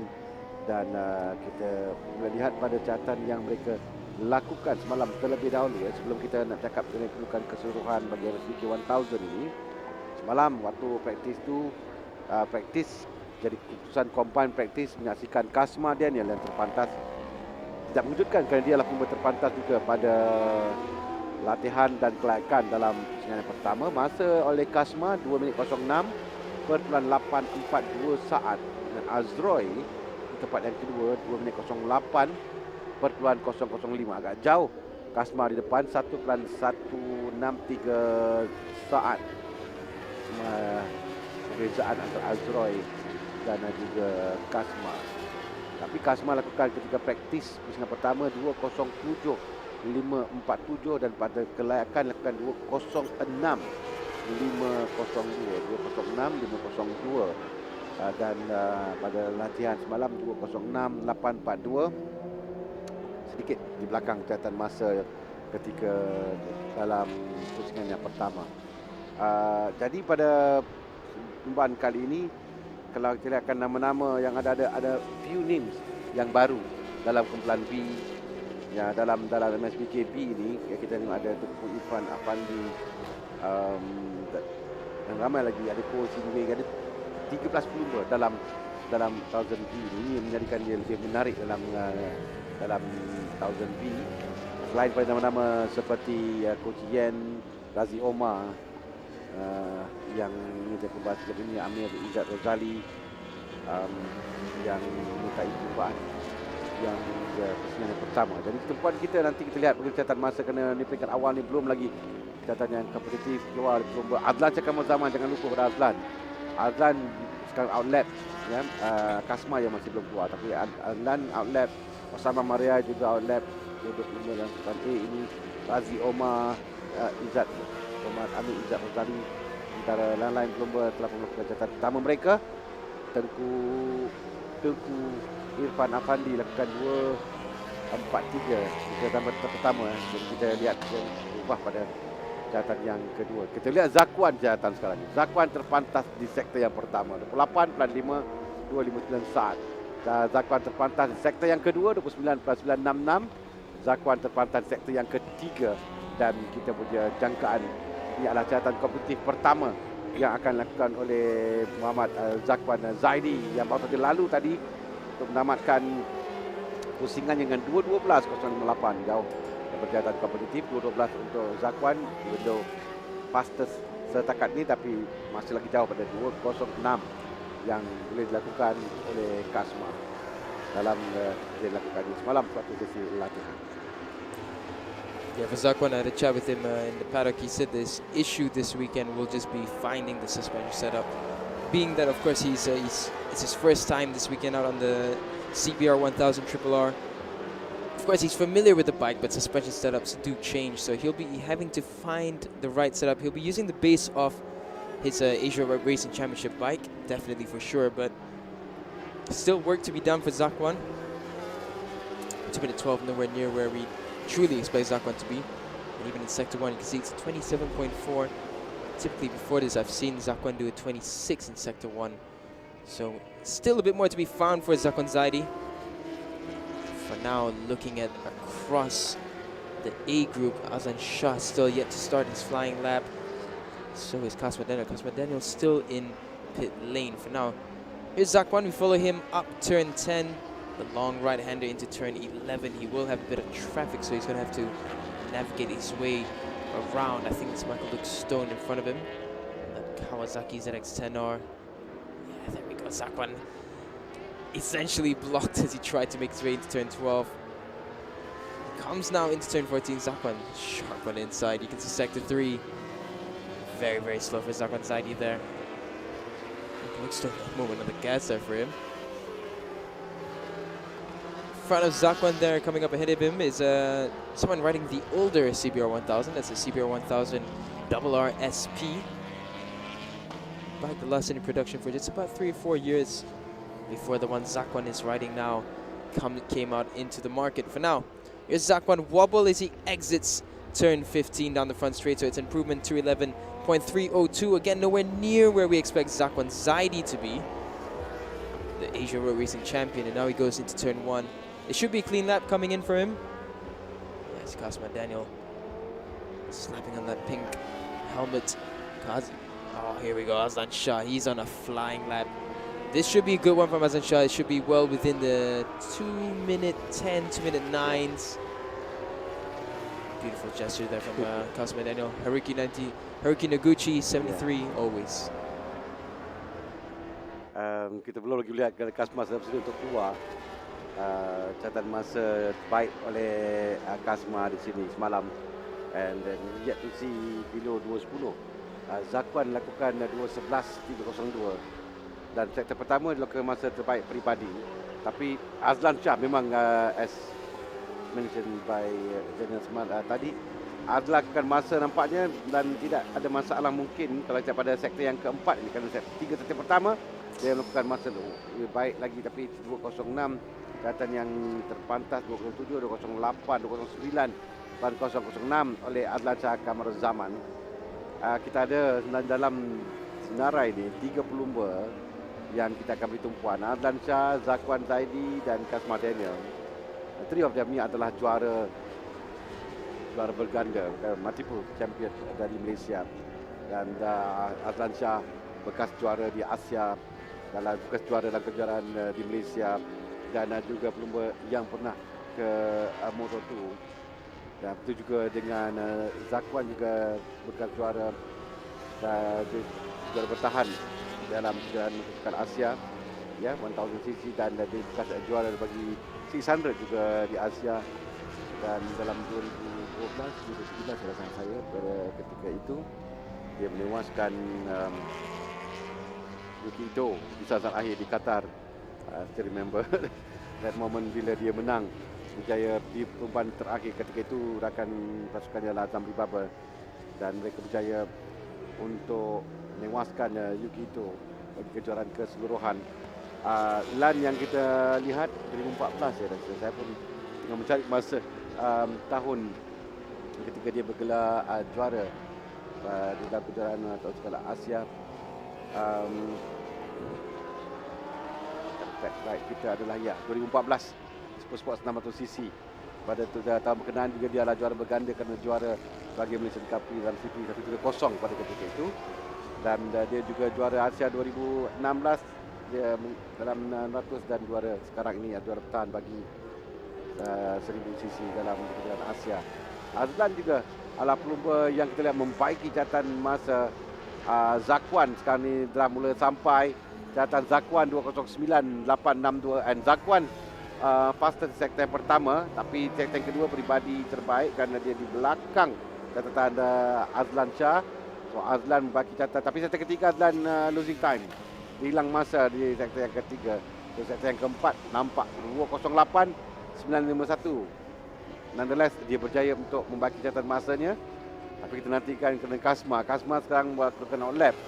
Catatan masa Kasma jauh lebih baik pada dua catatan yang terbaik sekarang ini, Azlan dan juga Zakwan. Dan here we go, Daniel, Kasma Daniel, Kasma Yudin, and nampak semalam dia menguasai, sebelum ini pun begitu catatannya. So adakah kita jangkakan, we expect that Kasma once again will be di P1 pada perlombaan ini? Yeah, no, this run, Kasma has come in with the classic Cosmo that we've seen. He managed a 2:06. That I still remember was a remarkable time set by Cosmo Daniel last year, and he was really on it. And that was when we saw Cosmo and Yamaha working at their best. And it seems in parallel with what we saw in the MSBK 600 class. The Yamahas have come into round 2 and they found something special. They found something different. They've brought their game up, and it's really shown in the performance. And Cosmo Daniel has just been rapid all weekend. Sector 1, however, it's not as fast as Zakwan Zaidi. Sorry, not as fast as Azlan Shah, who's on a very fast improving lap. Azlan Shah well on course for a lower 2:08. For now, we feel like Cosmo Daniel. Sector 1 decent. Betul lah. Look at Azlan Shah. Tapi Kasma terpantas sektor yang kedua. But look at Azlan Shah. Again, fastest di sektor yang ketiga Azlan Shah. Kita lihat catatan masa Kasma. Kerana Kasma di sektor pertama tadi, dia tewas pada Azlan. Sektor yang kedua dia menang. Dan sektor yang ketiga, kerana kita lihat memang Azlan on fire sekarang ini. Catatan masa dalam 3 sektor yang pertamanya, probably dia lebih baik pada 2:08 catatan yang dilakukannya sekarang ini. Ketika dia keluar di selekor 2:01, 5, 6, 2:08, 2:35. Catatan masa yang dilakukan oleh Azlan lebih baik sedikit, tapi masih belum turun lagi di bawah 2:08. See what, look at Kasma now. Already in his first flying lap, he's done the fastest Sector 2, Sector 3. Here comes Cosmo Daniel now. I will give a great nod to Azlan Shah Zaman. He's on a much older bike than Zakwan Zaidi and the like of Cosmo Daniel.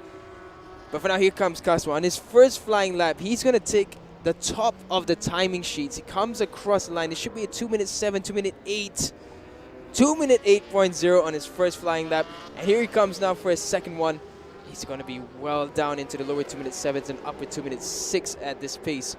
Oh, but he's going to wide there, so it won't be on this coming lap for Cosmo Daniel. For now, here's Zakwan Zaidi.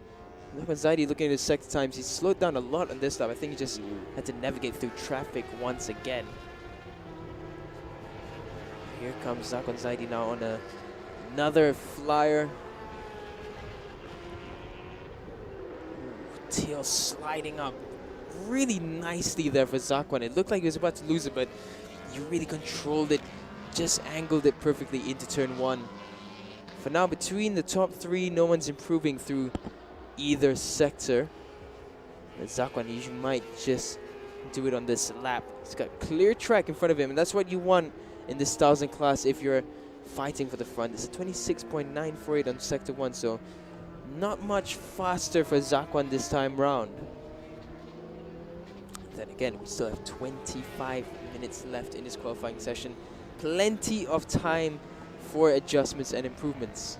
I think experience, pengalaman yang ada pada Azlan yang dia boleh gunakan walaupun the bike also say not as what he would want it to be. Tapi kalau dilihat pada pengalaman Azlan dalam Moto2, dalam kejuaraan dunia sendiri pada tahun 2015 yang terakhir di dalam kejuaraan dunia itu dia 24 mata dan in fact terbaik pencapaiannya dalam kejuaraan dunia, tempat yang keempat di Jepun. Bayangkan tempat keempat dalam kejuaraan Moto2 is definitely not something easy to do. Bukan mudah untuk menunjuk mata pun dalam kejuaraan dunia ni, apatah lagi untuk nak dapat tempat yang baik seperti tempat yang keempat. Itu adalah keputusan terbaik untuk Azlan dalam kejuaraan dunia. Jadi kita sebenarnya melihatkan bukan saja dalam perlombaan MSBK ini, lain pelumba seperti yang kita lihat sekarang ini, Lee Zhongbin, Michael Luxton, antara pelumba yang memang selalu kita sebut dalam kejuaraan Superbike di Malaysia, tapi juga pelumba yang beraksi di peringkat dunia seperti Kasma, Azlan Shah, Zakwan. These are all very experienced rider dari Malaysia, dan pencapaian mereka memang boleh dibanggakan kerana antara pelumba Malaysia yang sampai ke peringkat yang tertinggi. And Zakwan still racing in Japan sekarang ini, dan dia pada kedudukan yang tinggi dalam perlombaan untuk Zakwan. Azlan masih lagi berlumba walaupun dia memiliki pasukannya sendiri sekarang ini dalam kejuaraan Capri, tapi dia adalah pelumba yang masih berlumba dalam kejuaraan Asia dan MSBK juga, masih lagi aktif dalam perlombaan. And Kasma, as we know, musim ini pun dia dipanggil untuk menggantikan pelumba dalam kejuaraan Moto2. So that's how the standard, that's how the level that they still are. So mereka adalah pelumba yang bukan kata tidak lagi mampu untuk membawa jentera ke depan, tapi mereka adalah pelumba yang masih lagi berada pada tahap yang tinggi, yang di Asia dan juga di ada yang boleh masih berlumba di peringkat dunia. So we are seeing the high level, high class pelumba di Lita sekarang ini, dengan lain-lain pelumba yang lain boleh mendapatkan pengalaman dan gain something from the riders that we have. Kerana top 3 kita ada Kasma, Adlan dan Zakwan as we expected. Tapi catatan masa mereka masih belum lagi pada kedudukan yang catatan masa yang kita boleh lihat sebelum ini 206, still 208 oleh Kasma, Adlan 208 dan Zakwan 209 catatan masa lakukan. Yeah, definitely. We have world-class riders up here in the top 3 for the MSBK 1000. Just having a look at the bike of Lee Seong Bin. That is the latest Kawasaki ZX-NR. That's the same model that the likes of Jonathan Raya would have been riding. Very, very nice. It's the first time I've seen this in Sepang. Great to have this bike here. For now, we have 22 minutes remaining in this session. About half the grid is back in their respective paddocks. For now, Kasma Daniel, he was still out on track and he was doing a good sector 1, but I believe he's just gone back into pit lane as well. He's gone into the pit entry. And Zakwan Zaidi as well, he's still out on track, but he hasn't lapped anything faster than a 2-minute 9.332. So I do suspect Zakwan as well will be heading back into pit lane for some adjustments of his suspension. Looking across for the B class, the fastest is Amir Izzat Rosali, a 2-minute 14.9. It's a good lap time from the young rider. Muhammad Radzi Omar, he's the closest in second for the group, 2-minute 15.9. Kuchi Yen, a 2-minute 15.9 as well. He's in third. As Kasma now just coming back into the Yamaha Jam Blue Racing Team ASEAN paddock. This now we are looking at, I do believe that is Chen Xuan Ming from Dream Team, number 52. It's interesting. I saw in the footage that he would have his winglets on his bike, but it looks like they've... I do apologize. That's actually the likes of Kuo Shiwei. It's a Yamaha R1. It's being donned there. It was a bit hard to make the colors out from yellow and white. 67 here as he makes his way down into turn 9. So we have quite a few number of Yamahas in this MSBK 1000 category. We've only got the one Ducati. We've got three Suzukis. It's great to see Suzuki still out and about. 2 Kawasaki's. Great spread of manufacturers here. Trying for Kuo Shiwei. Now making their way around turn 12, 13, and 14. So the fastest lap time so far from Kuo Shiwei is 2-minute 18.516. There's the out lap again after going back into pit lane.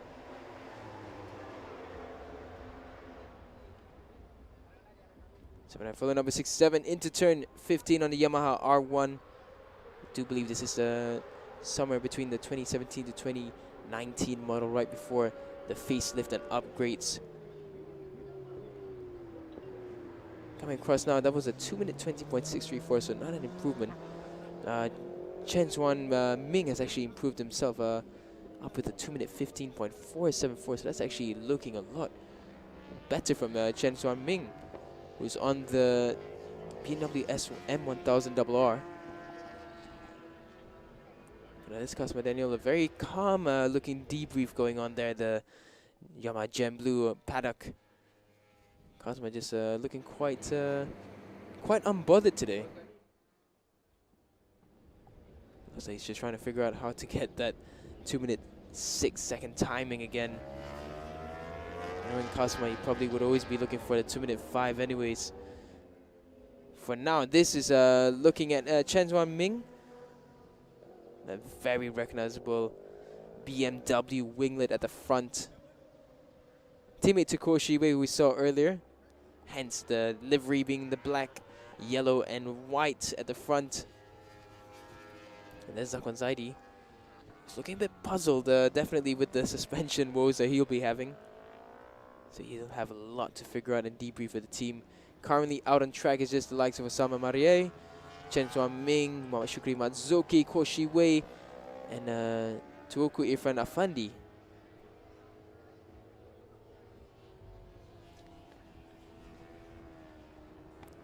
Ya, kalau kita saksikan sekarang ini Daniel, most of the riders semua dalam pit kerana biasa mereka akan keluar saat pada bahagian yang kedua boleh dikatakan untuk mereka akan push untuk catatan masa yang terbaik mereka.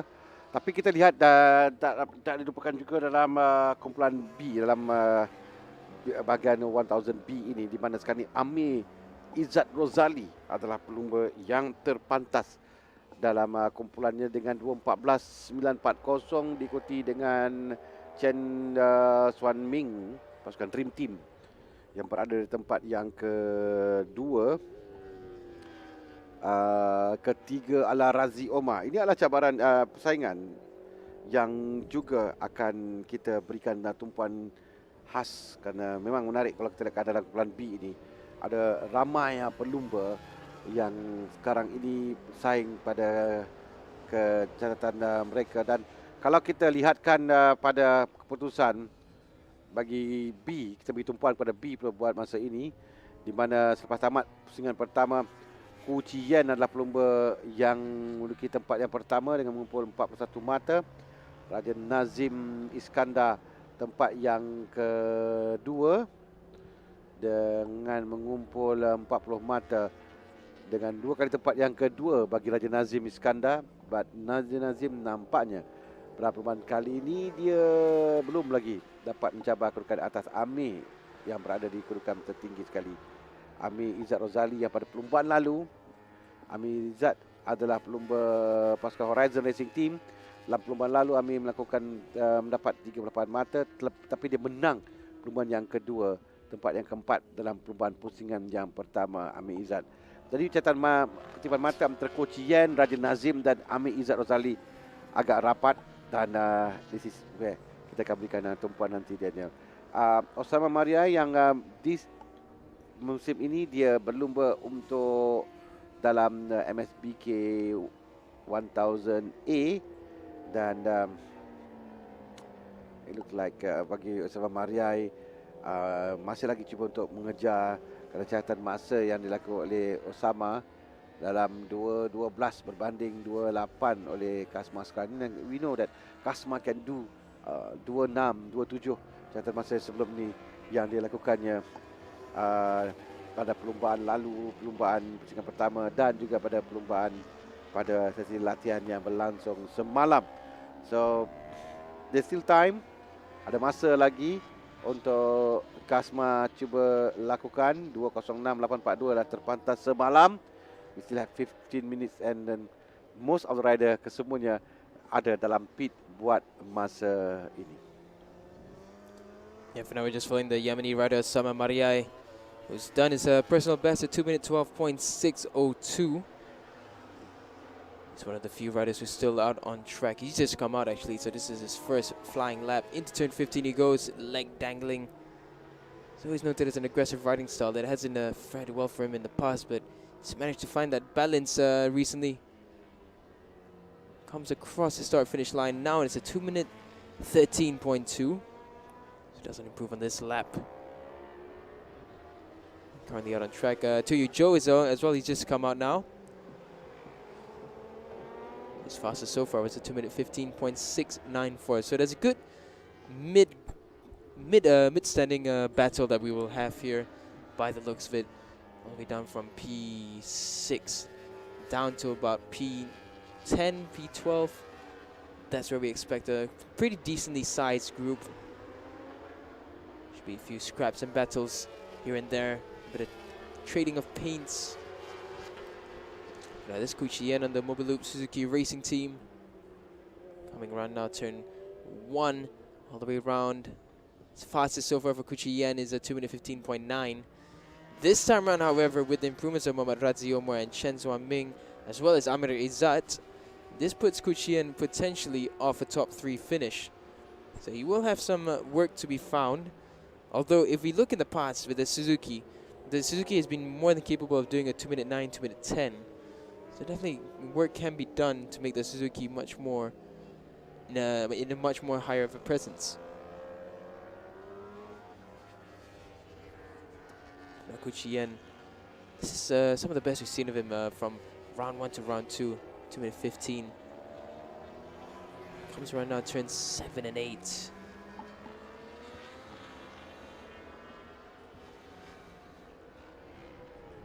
Ya, 2015 catatan masa best lap untuk Ku Chien. Still agak jauh sikit di belakang Ami. Bagi Ku Chien ini, ya, kalau dilihatkan catatan masa Ku Chien, dia berada di kedudukan tempat yang keempat dalam kumpulan di belakang Razi, di belakang Chen Xuan Ming dan nama Ami Izzat Rozali. Nak tengok macam mana Ami kali ini dalam perlumbaan dia pasangan yang kedua dalam bila katakan mengenai perebutan kejuaraan. And Nazim also, Raja Nazim Iskandar still belum lagi dapat melakukan masa yang kompetitif seperti dalam pusingan yang pertama. So we yet to see that. Dan well, we have, I think, except for Teo Yujo dalam 1000A, yang lain semua dalam pit sekarang ini. Kasma, Azlan, Zakwan dan Osama Mariai. Dalam Osama Mariai berada di litar, tapi 3 orang di atas di dalam atas pit, di dalam pit maafkan saya. Dan itu juga Teo Yujo. Jadi hanya Teo Yujo dan Osama Mariai saja yang sekarang sedang cuba melakukan masa, sementara tumpuan diberikan kepada Coach Yen sekarang ini untuk pasukan Mobile Loop Suzuki Racing Team, di mana Coach Yen pada musim lalu dia memiliki tempat yang kedua keseluruhan 143 mata. Dia hanya 6 mata saja tewas kepada Muhammad Syukri Matzoki.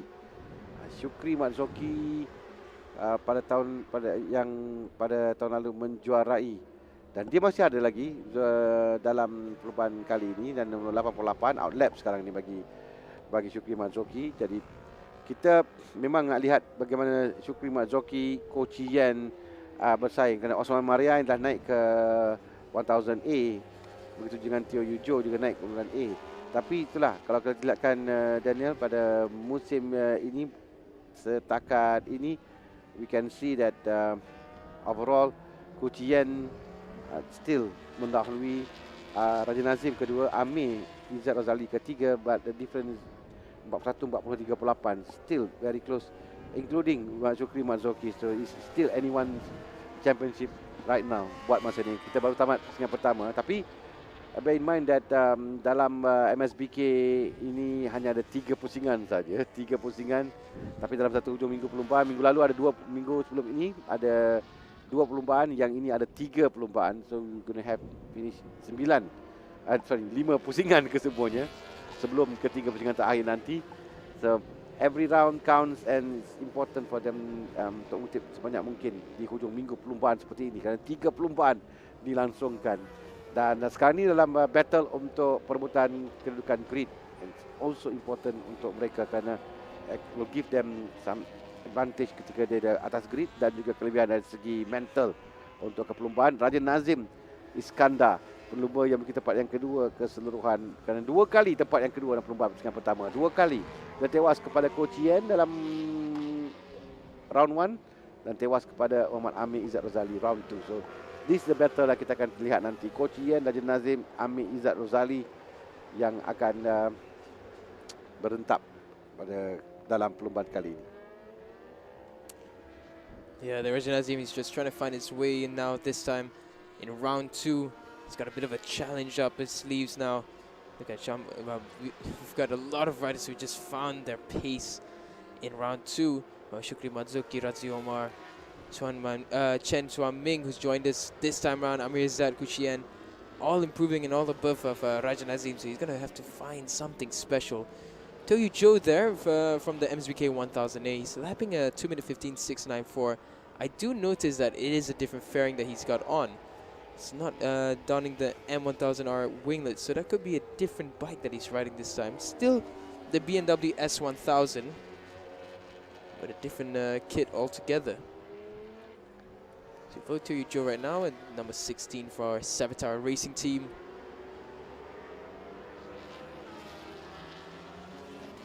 Makes his way into turn 5 and 6.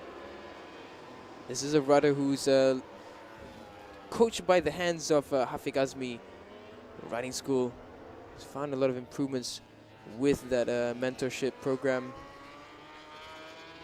He's definitely found his way into decent positions in the MSBK 1000. For now, we look at Zakwan Zaidi, who's on a rapid lap actually. Sector 1 at 26.5. That's the fastest from Zakwan so far and the fastest of the session. Kasma Daniel not too far behind at 26.6. Zakwan doing good in Sector 2 as well. This should be a good lap now. The lap times will drop further. They've had their debriefs. The top 3 have all come out onto the track. We follow Zakwan Zaidi now into 12, 13, and 14.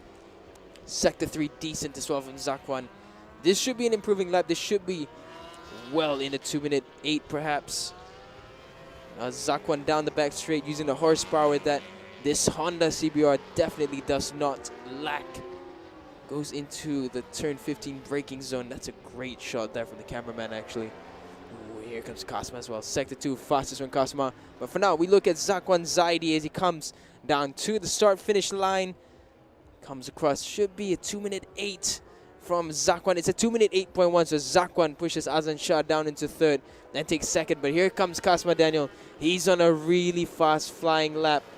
Kasma's lap time should be well in the 2-minute 7, maybe mid 2-minute 7.5, 2-minute 7.6. Look out for Kasma Daniel's timing on the top left of your screen shortly. But now we follow Zakwan Zaidi down into turn 3. It's the best we've seen of Zakwan. He improves again through Sector 1 at 26.517. That's faster. Kasma, 2-minute 7.101.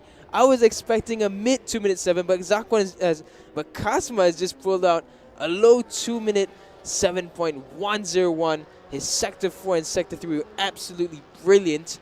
But now the attention also goes to Zakwan. Zakwan's on another rapid lap. He's fastest through Sector 1, then Kasma, who just set the fastest lap time.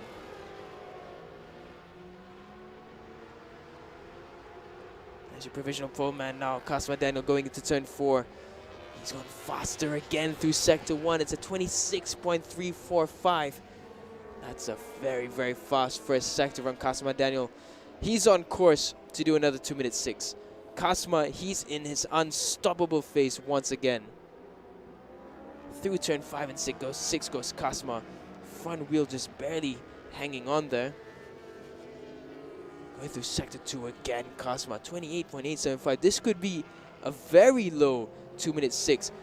He's got Amir Izzat for traffic, so as long as Amir Izzat doesn't get in the way of Kasma as he comes up turn 10, this will be a very, very fast lap time. They come around now, turn 10.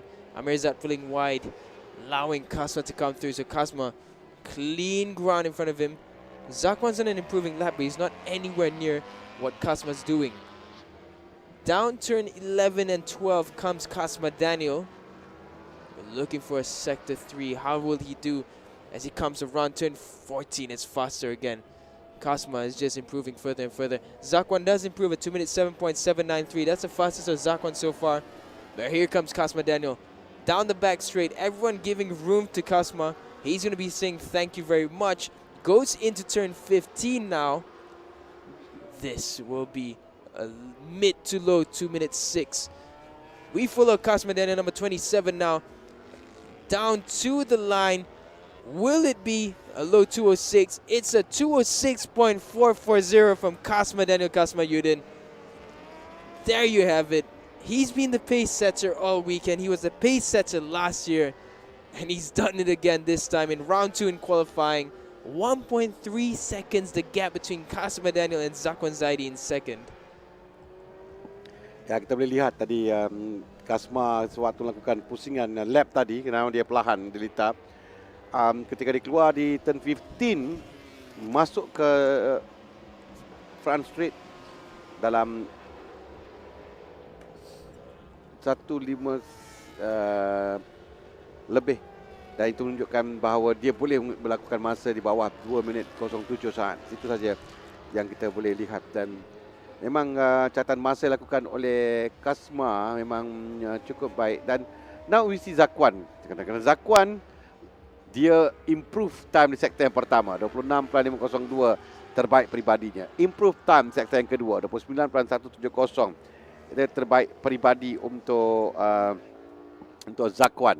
Now dia di sektor yang ketiga. He lost time dekat sektor ketiga 39.721.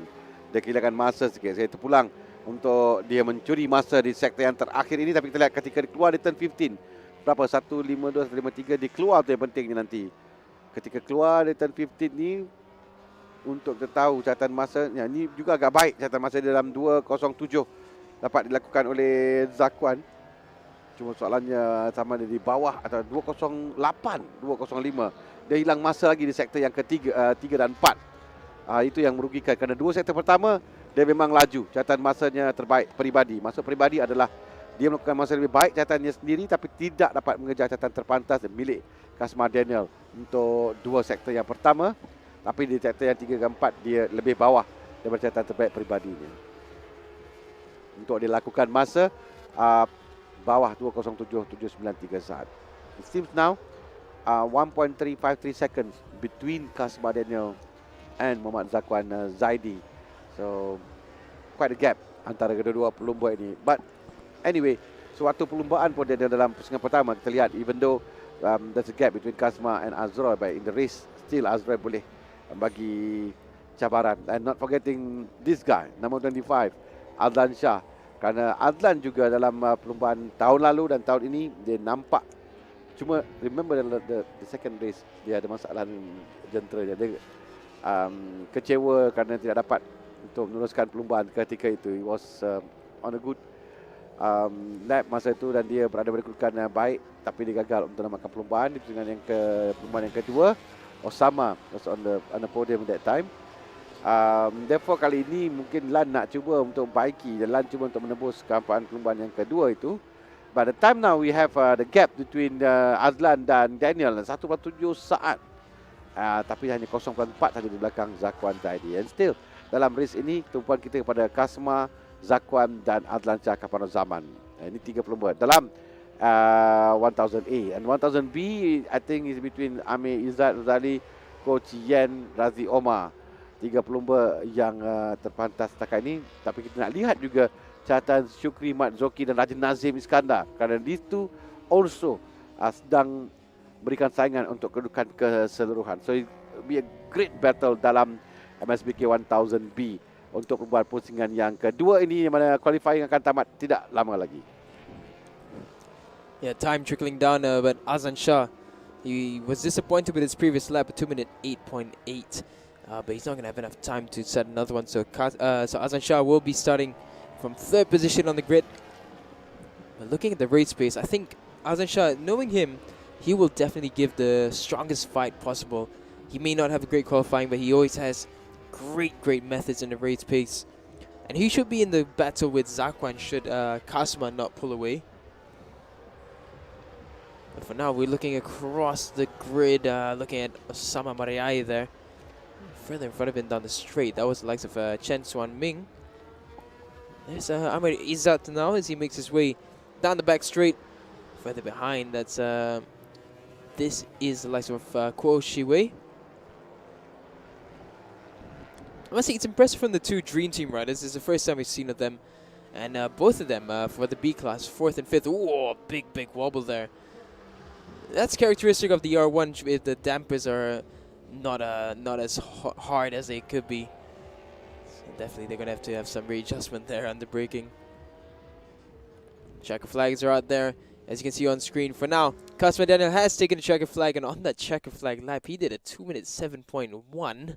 That wasn't even by Kasma standards of today, that wasn't a fast lap. So brilliant work from Kasma and Yamaha Blue Racing Team ASEAN. Zakwan Zaidi, a strong 2nd place, 2 minute 7.793. He's still lapping around, but it's not a push lap from Zakwan. Azlan Shah back in pit lane already. The only riders who are still out on track are the likes of Kuchien and Radzi Omar.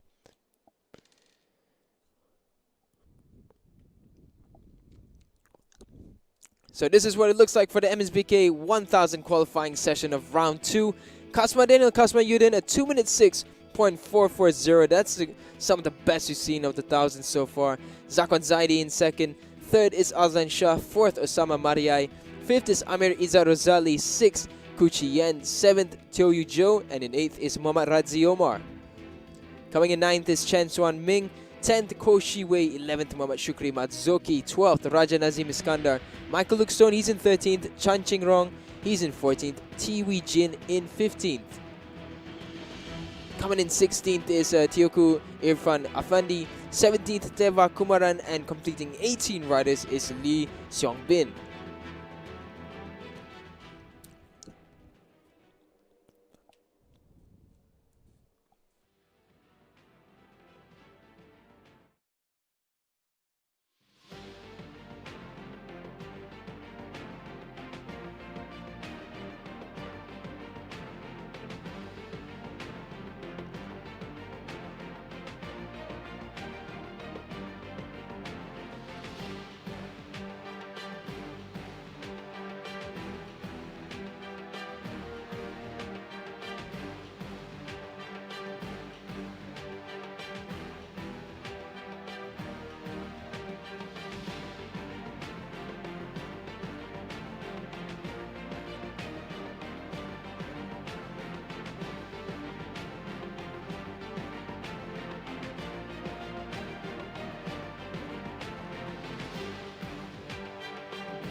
MSBK 1000cc masa yang dilakukan oleh Kasma masa terpantas. Sekali lagi Kasma, untuk pusingan kedua ni komen sikit tentang qualifying tadi.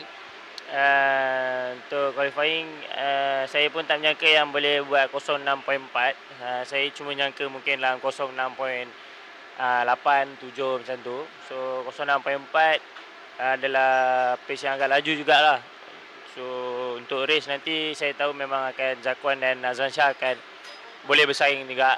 So bagi saya dapat buat 06 tu pun dengan orang cakap tu motosikal saya yang begitu baik lah, bekerjasama dengan saya dan cakap motor tu understanding lah dengan saya. So that's why saya dapat buat 06 dan pun race kejap lagi, kita tengok macam mana race 1 nanti.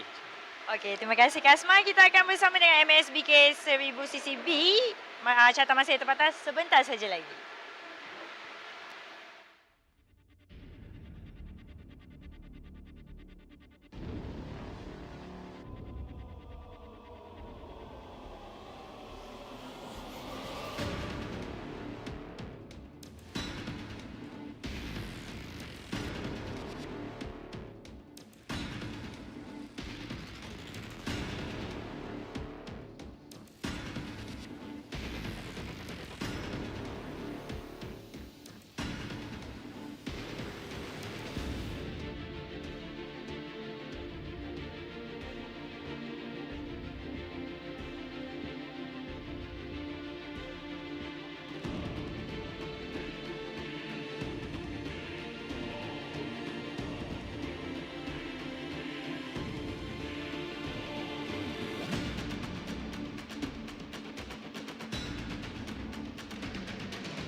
Okey, ini dia pelumba yang melakukan catatan masa terpantas untuk MSBK 1000cc B. Izzat, hari tu kalau kita tengok pusingan pertama kan, hampir-hampir nak menjadi apa?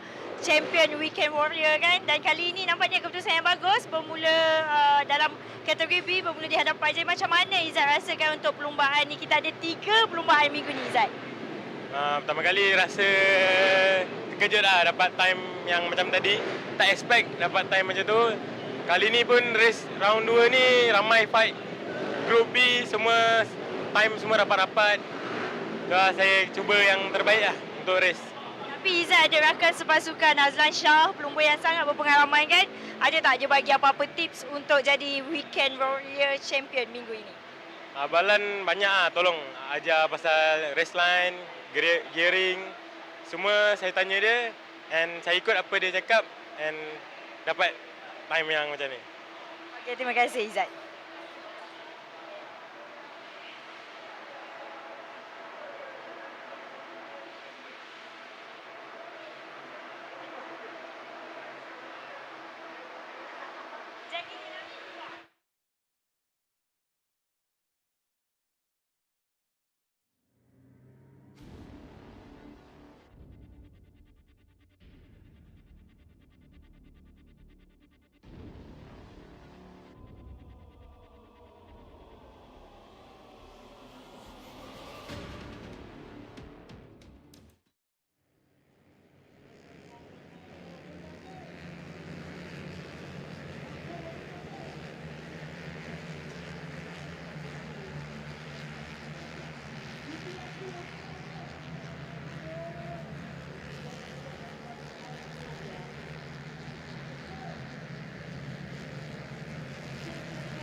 Okey, kita ke kelayakan yang terakhir pada sebelah pagi ini sebelum perlumbaan jangka bermula pada jam 2 petang nanti. Itu perlumbaan yang pertama pada hari ini. Ini adalah perlumbaan yang selalunya memang menarik perhatian ramai dan lebih tumpuan.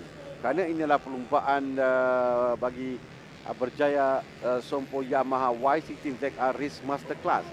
Dalam keistimewaan bagi anda semua, pengetahuan anda semua, perlumbaan ini kesemua pelumba 32 pelumba pada kali ini, mereka adalah pelumba-pelumba yang berlumba dalam kejuaraan Cup Free di Malaysia. Dan kesemua mereka ini berlumba menggunakan jentera yang sama. Itu yang menariknya. Mereka menggunakan jentera Y16 yang sama dan tidak ada perbezaan antara mereka. Jadi di sini kita akan lihat pertarungan antara semua pelumba Yamaha di Malaysia. So this one make race yang memang bukan saja pelumba. Selalunya one make race pelumba-pelumba yang baru, tapi ini pelumba yang telah berlumba dan mereka ada pengalaman, dan di sini yang akan menjadikan pertarungan persaingan yang sengit antara mereka. And normally generally always last lap, last corner, going to the finishing line. Situ menentukan. Last race I think remember we have 12, 13 riders kan di depan. Could be pelumba ni keluar di turn 14 di tempat pertama, tapi bila dia sampai ke penamat tempat ke 15 atau 16. So this can happen. So dalam kedudukan pada keseluruhan selepas tamat 2 pusingan, tempat pertama adalah Koyum sekarang ini, kerana Koyum mengumpul 34 mata. Dia 9 mata saja dia round 1, tapi round 2 di perlumbaan yang kedua dia berjaya memenangi perlumbaan. Bayangkan bezanya gitu. Daniel Johan tempat kedua. Dan Daniel Johan 13 mata pusingan pertama, 20 mata pusingan yang kedua. Tempat yang kedua 33 mata, tak jauh. Tempat yang ketiga Syafiq Izarik dengan 31 mata, juga tidak jauh di belakang, kerana Syafiq Izarik tempat kedua perlumbaan pertama, tapi hanya 11 mata di perlumbaan yang kedua. Dan we have Aras Tsunami Kamarudin memenangi perlumbaan pertama 25 mata, tapi hanya 3 mata saja perlumbaan yang kedua. Bayangkan, dia dengan 28 mata. Syukran Aizat tempat yang kelima dengan 27 mata. Ikram Danish tempat yang ke-6 dengan 22 mata.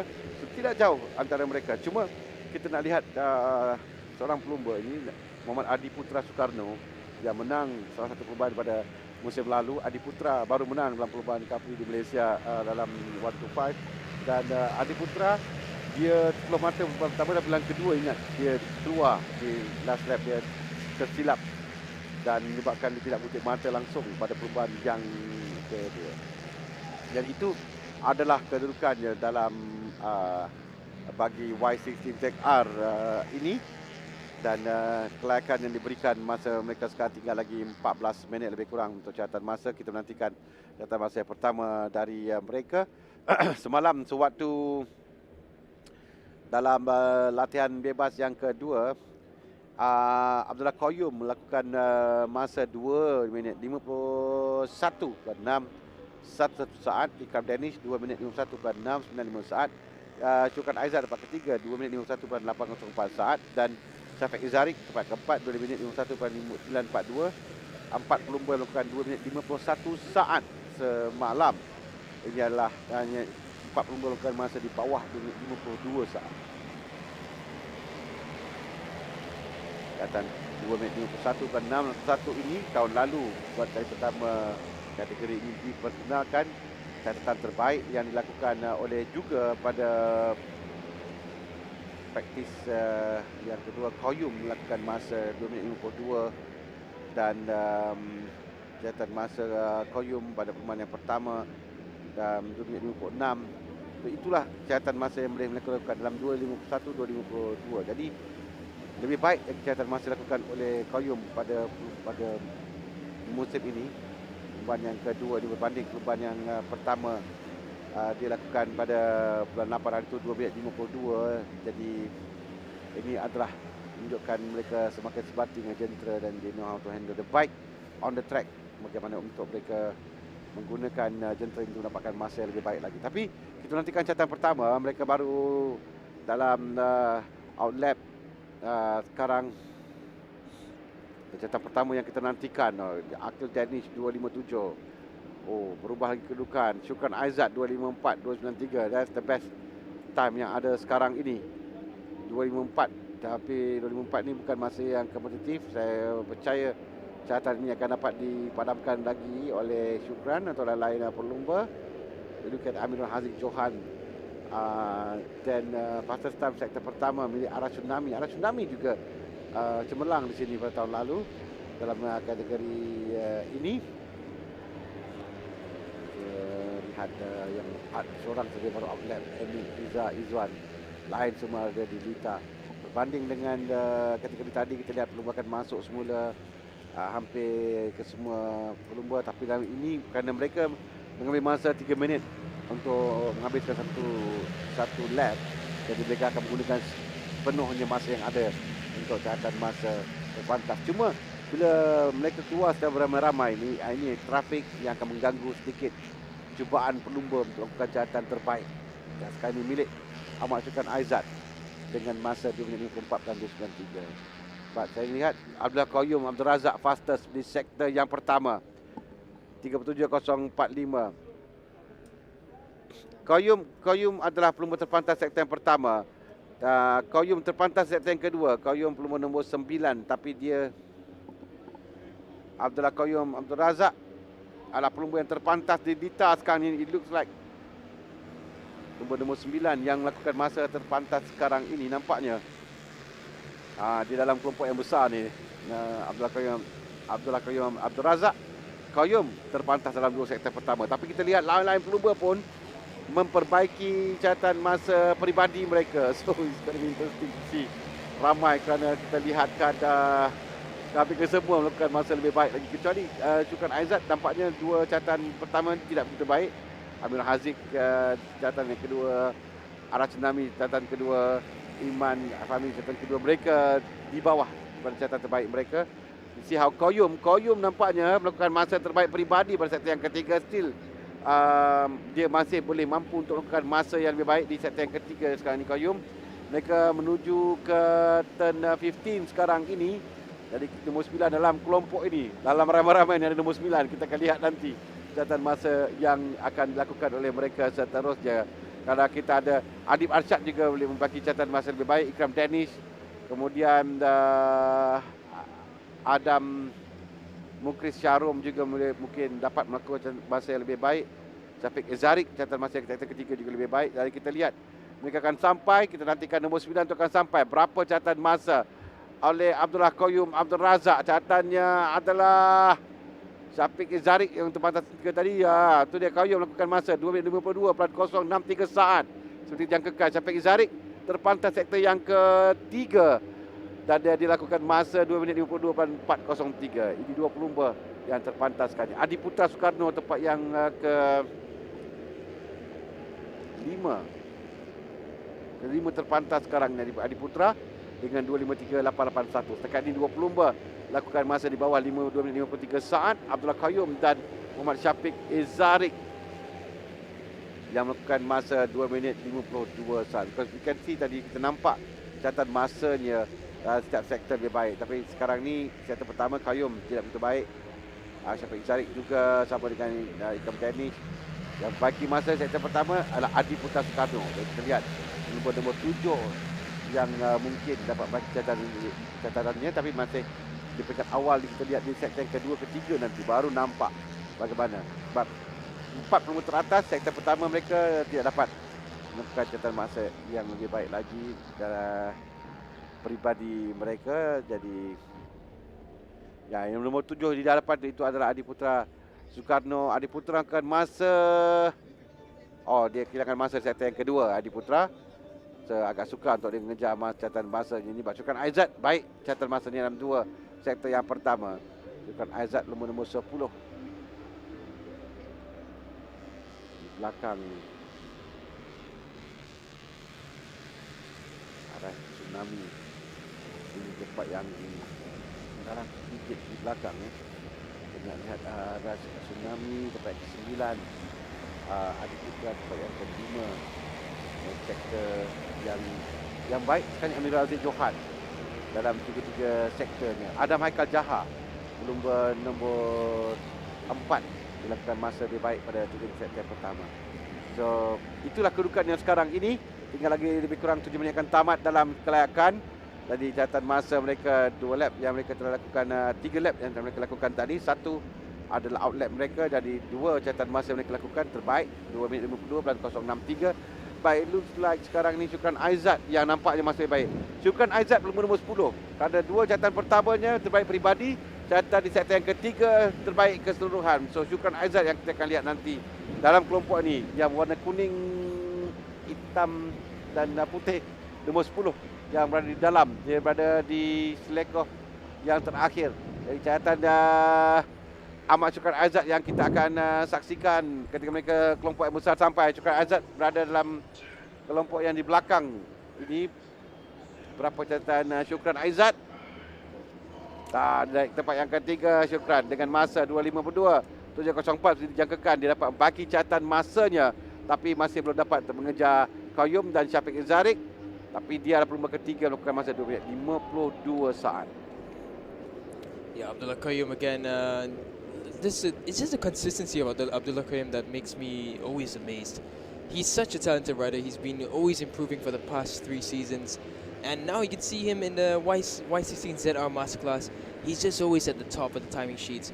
In the race, it's a different story because we have 15 to 20 riders fighting for the front spot. So it's always going to be quite the battle. But Abdullah Qayyum showing absolute class. He's been under the TKKR team for the past few seasons. Now he's changed already, but he's still being ever so impressive. And in Sector 1 already, a 36.643. He's improving once again. This 37 rider strong grid is just so impressive. We've got Emil Itzar as one as well in this category, so look out for him. He's a very, very talented rider on the rise. Plenty of experience across all sorts of bikes and categories. For now, 5 minutes and 50 seconds or more or less remain in this qualifying session. And this is just going to be a little taste of what we're going to see. Whoa! Whoa, riding over the curbs at turn 8. That is not recommended. That can get very, very sketchy. For now, we follow them into turn 9. And look at the scrap that we have here. This is such a great race to watch. One-make races in general are always so exciting, and it's even better when you have it in underbones because it's just so light, but not much power, just enough to get the bikes really up to a decent speed. And it's just up to the riders' wit and intelligence, how they place their front wheel going into each turn. That will determine how they finish. Shafiq Ezeri coming off a great form in Capri as well. He's sitting in second quite nicely. He's enjoying this season indeed.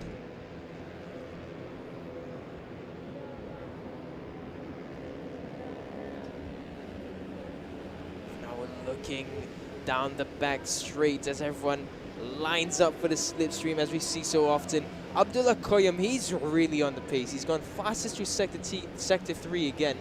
His Sector 2 was a bit lackluster, but Sector 3 is great from Abdullah Qayyum. Comes around turn 15 now. We'll look out for number 9 there. He just peeps out. There he comes now on the green helmet. Orange, red, white, and black is Abdullah Qayyum's bike. Comes across. He might be the first rider to be into the 2 minutes 21s. We follow him now. When they come across the line, there'll be 4 minutes remaining in this qualifying session. That'll give them just 2 laps. Abdullah Qayyum comes across. He is the first rider in the 2 minute 51.640. Emil Itzar on his first flying lap in qualifying goes up into second. He's the other rider, the only other rider who's done a 2:51. Abdullah Qayyum aggressive on the brakes there as he takes in turn 1. This is going to be interesting. How does Abdullah Qayyum capitalize this time round? How will Emil Itzar do a good job? How will Emil Itzar fare in the race today and tomorrow? He's one of those riders who has come into the Cup 3 class and has just been absolutely brilliant. He's in 116 ZR now. This will be really exciting to see. Adi Sukarno is coming off a race victory in the CP 1-5 class. He's currently running in 10th. Oh, someone's gone really off wide there. Shafiq Ezeri holding on to that front row, potential front row start. Abdullah Qayyum again, fastest through Sector 1. This guy is just absolutely consistent. He's always putting in such great lap times. And this is a one-make category. Again, I have to stress that it's a one-make category. It's all about pure rider skill and talent. full of them now through turn 7 and 8. Look at the group of bikes just coming across. Adib Arshad now, he's gone fastest through Sector 2. His Sector 1 was decent. Not as fast as the likes of Abdullah Qayyum at first though. Now look at all the riders just rolling into turn 9 side by side there. That was Amerikam Danish who was on the outside. There's Abdullah Qayyum right now, provisional pole position for him. Sector 2 was decent, Sector 1 was brilliant. So strong to Sector 1. He's actually gone past the group. He's escaped the group behind him that he was in earlier, and now he's found himself in the group in front of him. So he's going to get great slipstream for Sector 3, and he does. It's a 48.565. Abdul Qayyum goes fastest again for Sector 3, and he's going to get great slipstream. This is a masterclass of riding from Abdullah Qayyum in qualifying. The only other rider who's done fastest sector in this session was Adi Arshad, but his Sector 3 was far off. There's Abdullah Qayyum now. He finds his way into turn 15. He's going on the inside. He's found his way to the front of this group. That's how much slipstream affects this category. Absolute masterful riding from Abdullah Qayyum. He takes slipstream now, right behind the likes of Adib Arshad. He's going to come across him. This could be a 2-minute 50 easily from Abdullah Qayyum. Comes across now. It's a 2-minute 50.596. And it's truly, again, I'm overusing this word, but it is what it is. It's a masterclass from Abdullah Qayyum in qualifying for a one-make championship. Absolute brilliance. Looking at timing, you really have to say he hasn't set a foot wrong in qualifying for this category.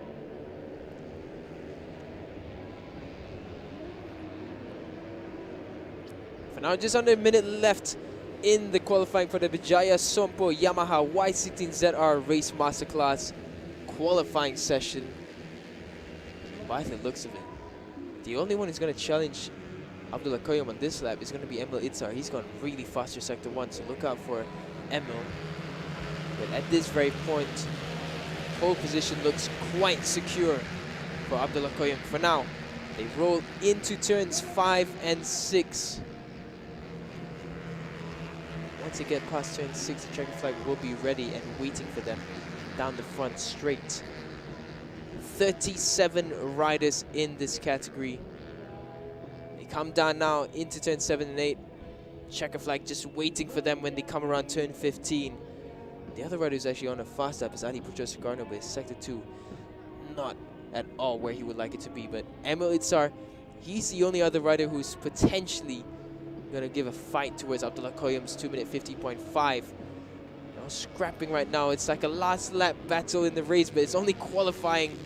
It's just a little bit of a taste of what we're going to get later on. Oh, someone's going to completely off there. That looked actually like Adi Putra. There's Abdullah Qayyum. He's just relaxing for now. I don't think they have lap timers on the bikes like the other categories would, so he will be confident, but he will have no idea how good of a lap time he's just done on the previous lap. Now looking at the sector times, Imam Fahmi's on a decent one, but not going to be much faster. Yeah, Emil Tsar, Sector 3, very lackluster. I'm not sure. Aizat, he's on a decent one. He might improve up a few positions. Adi Putra, yeah, I think it was him that went off because Sector 3 was really slow for Adi Putra.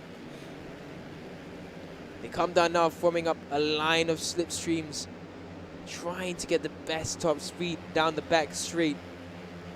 And realistically, looking at the lap times, no one's really going to be on an improving lap except for such of Farish Farouk, as well as Danish Ayman Zamrul. They come around turn 15, reaching the checker flag. Let's see if the top 10 gets shifted around. For now, it looks like pole position will be secure for Abdullah Qayyum.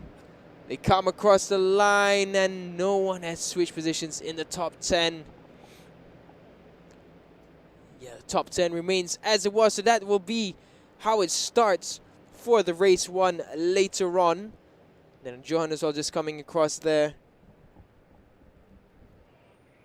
So too much of a battle into the last portion of this qualifying. Doesn't favor the best lap times. Someone who will definitely be very, very happy with this lap time is Abdullah Koyum. Emil Itzar as well. He can be definitely happy. He only did one flying lap when he came out, when he did the 251. And that instantly put him up into second position. So this is how it looks like for the Bijaya Sompo Yamaha Y16ZR Race Masterclass qualifying session. Abdullah Koyum Abdul Razak fastest in first. He will start from pole. Emil Itzar Ezwan in second. Third, Iman Fahmi. Fourth is Adam Haikal Jahar. Fifth, Ahmad Ikram Danish. Sixth is Ahmad Shukran Aizat. Seventh, Shafiq Ezarik. Eighth is Adib Arshad. Ninth is Akil Danish. 10th, Muhammad Al Shakir. Daniel Johan, he's in 11th. Muhammad Adi Putra Sukarno in 12th. 13th is Alif Daniel. 14th is Shamil Amshar Effendi. 15th, Amirun Hazik Johan. Coming up with 16th is Arash Tsunami. 17th, Irfan Danish. 18th is Akid Shah. 19th, Adam Shazril, Muhammad Azril. 20th is Muhammad Farik, Muhammad Faisal. 21st, Muhammad Al Shafiq. 22nd is Muhammad Shami Ayman.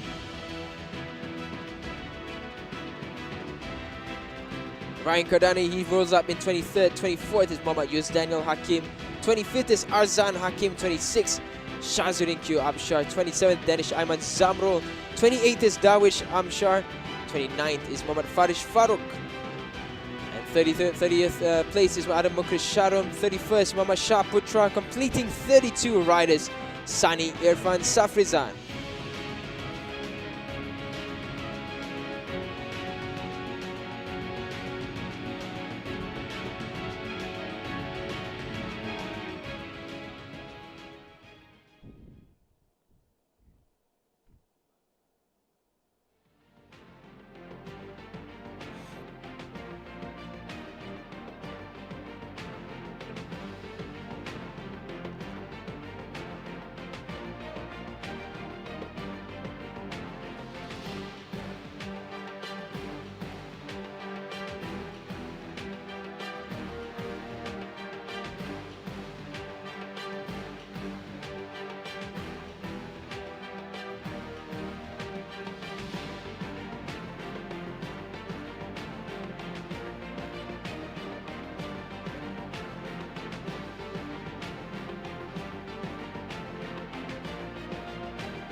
Koyum terpantas sekali lagi dalam sesi qualifying kan. Semalam pun Koyum melakukan catatan masa terpantas, menang pada pusingan yang pertama, perlumbaan kedua dan nampaknya break record untuk catatan masa kali ni kan berbanding dengan tahun lepas.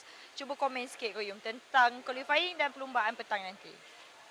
Qualifying tadi saya cuma relax dan betulkan saya punya, perbaiki saya punya riding style yang free practice tu semalam.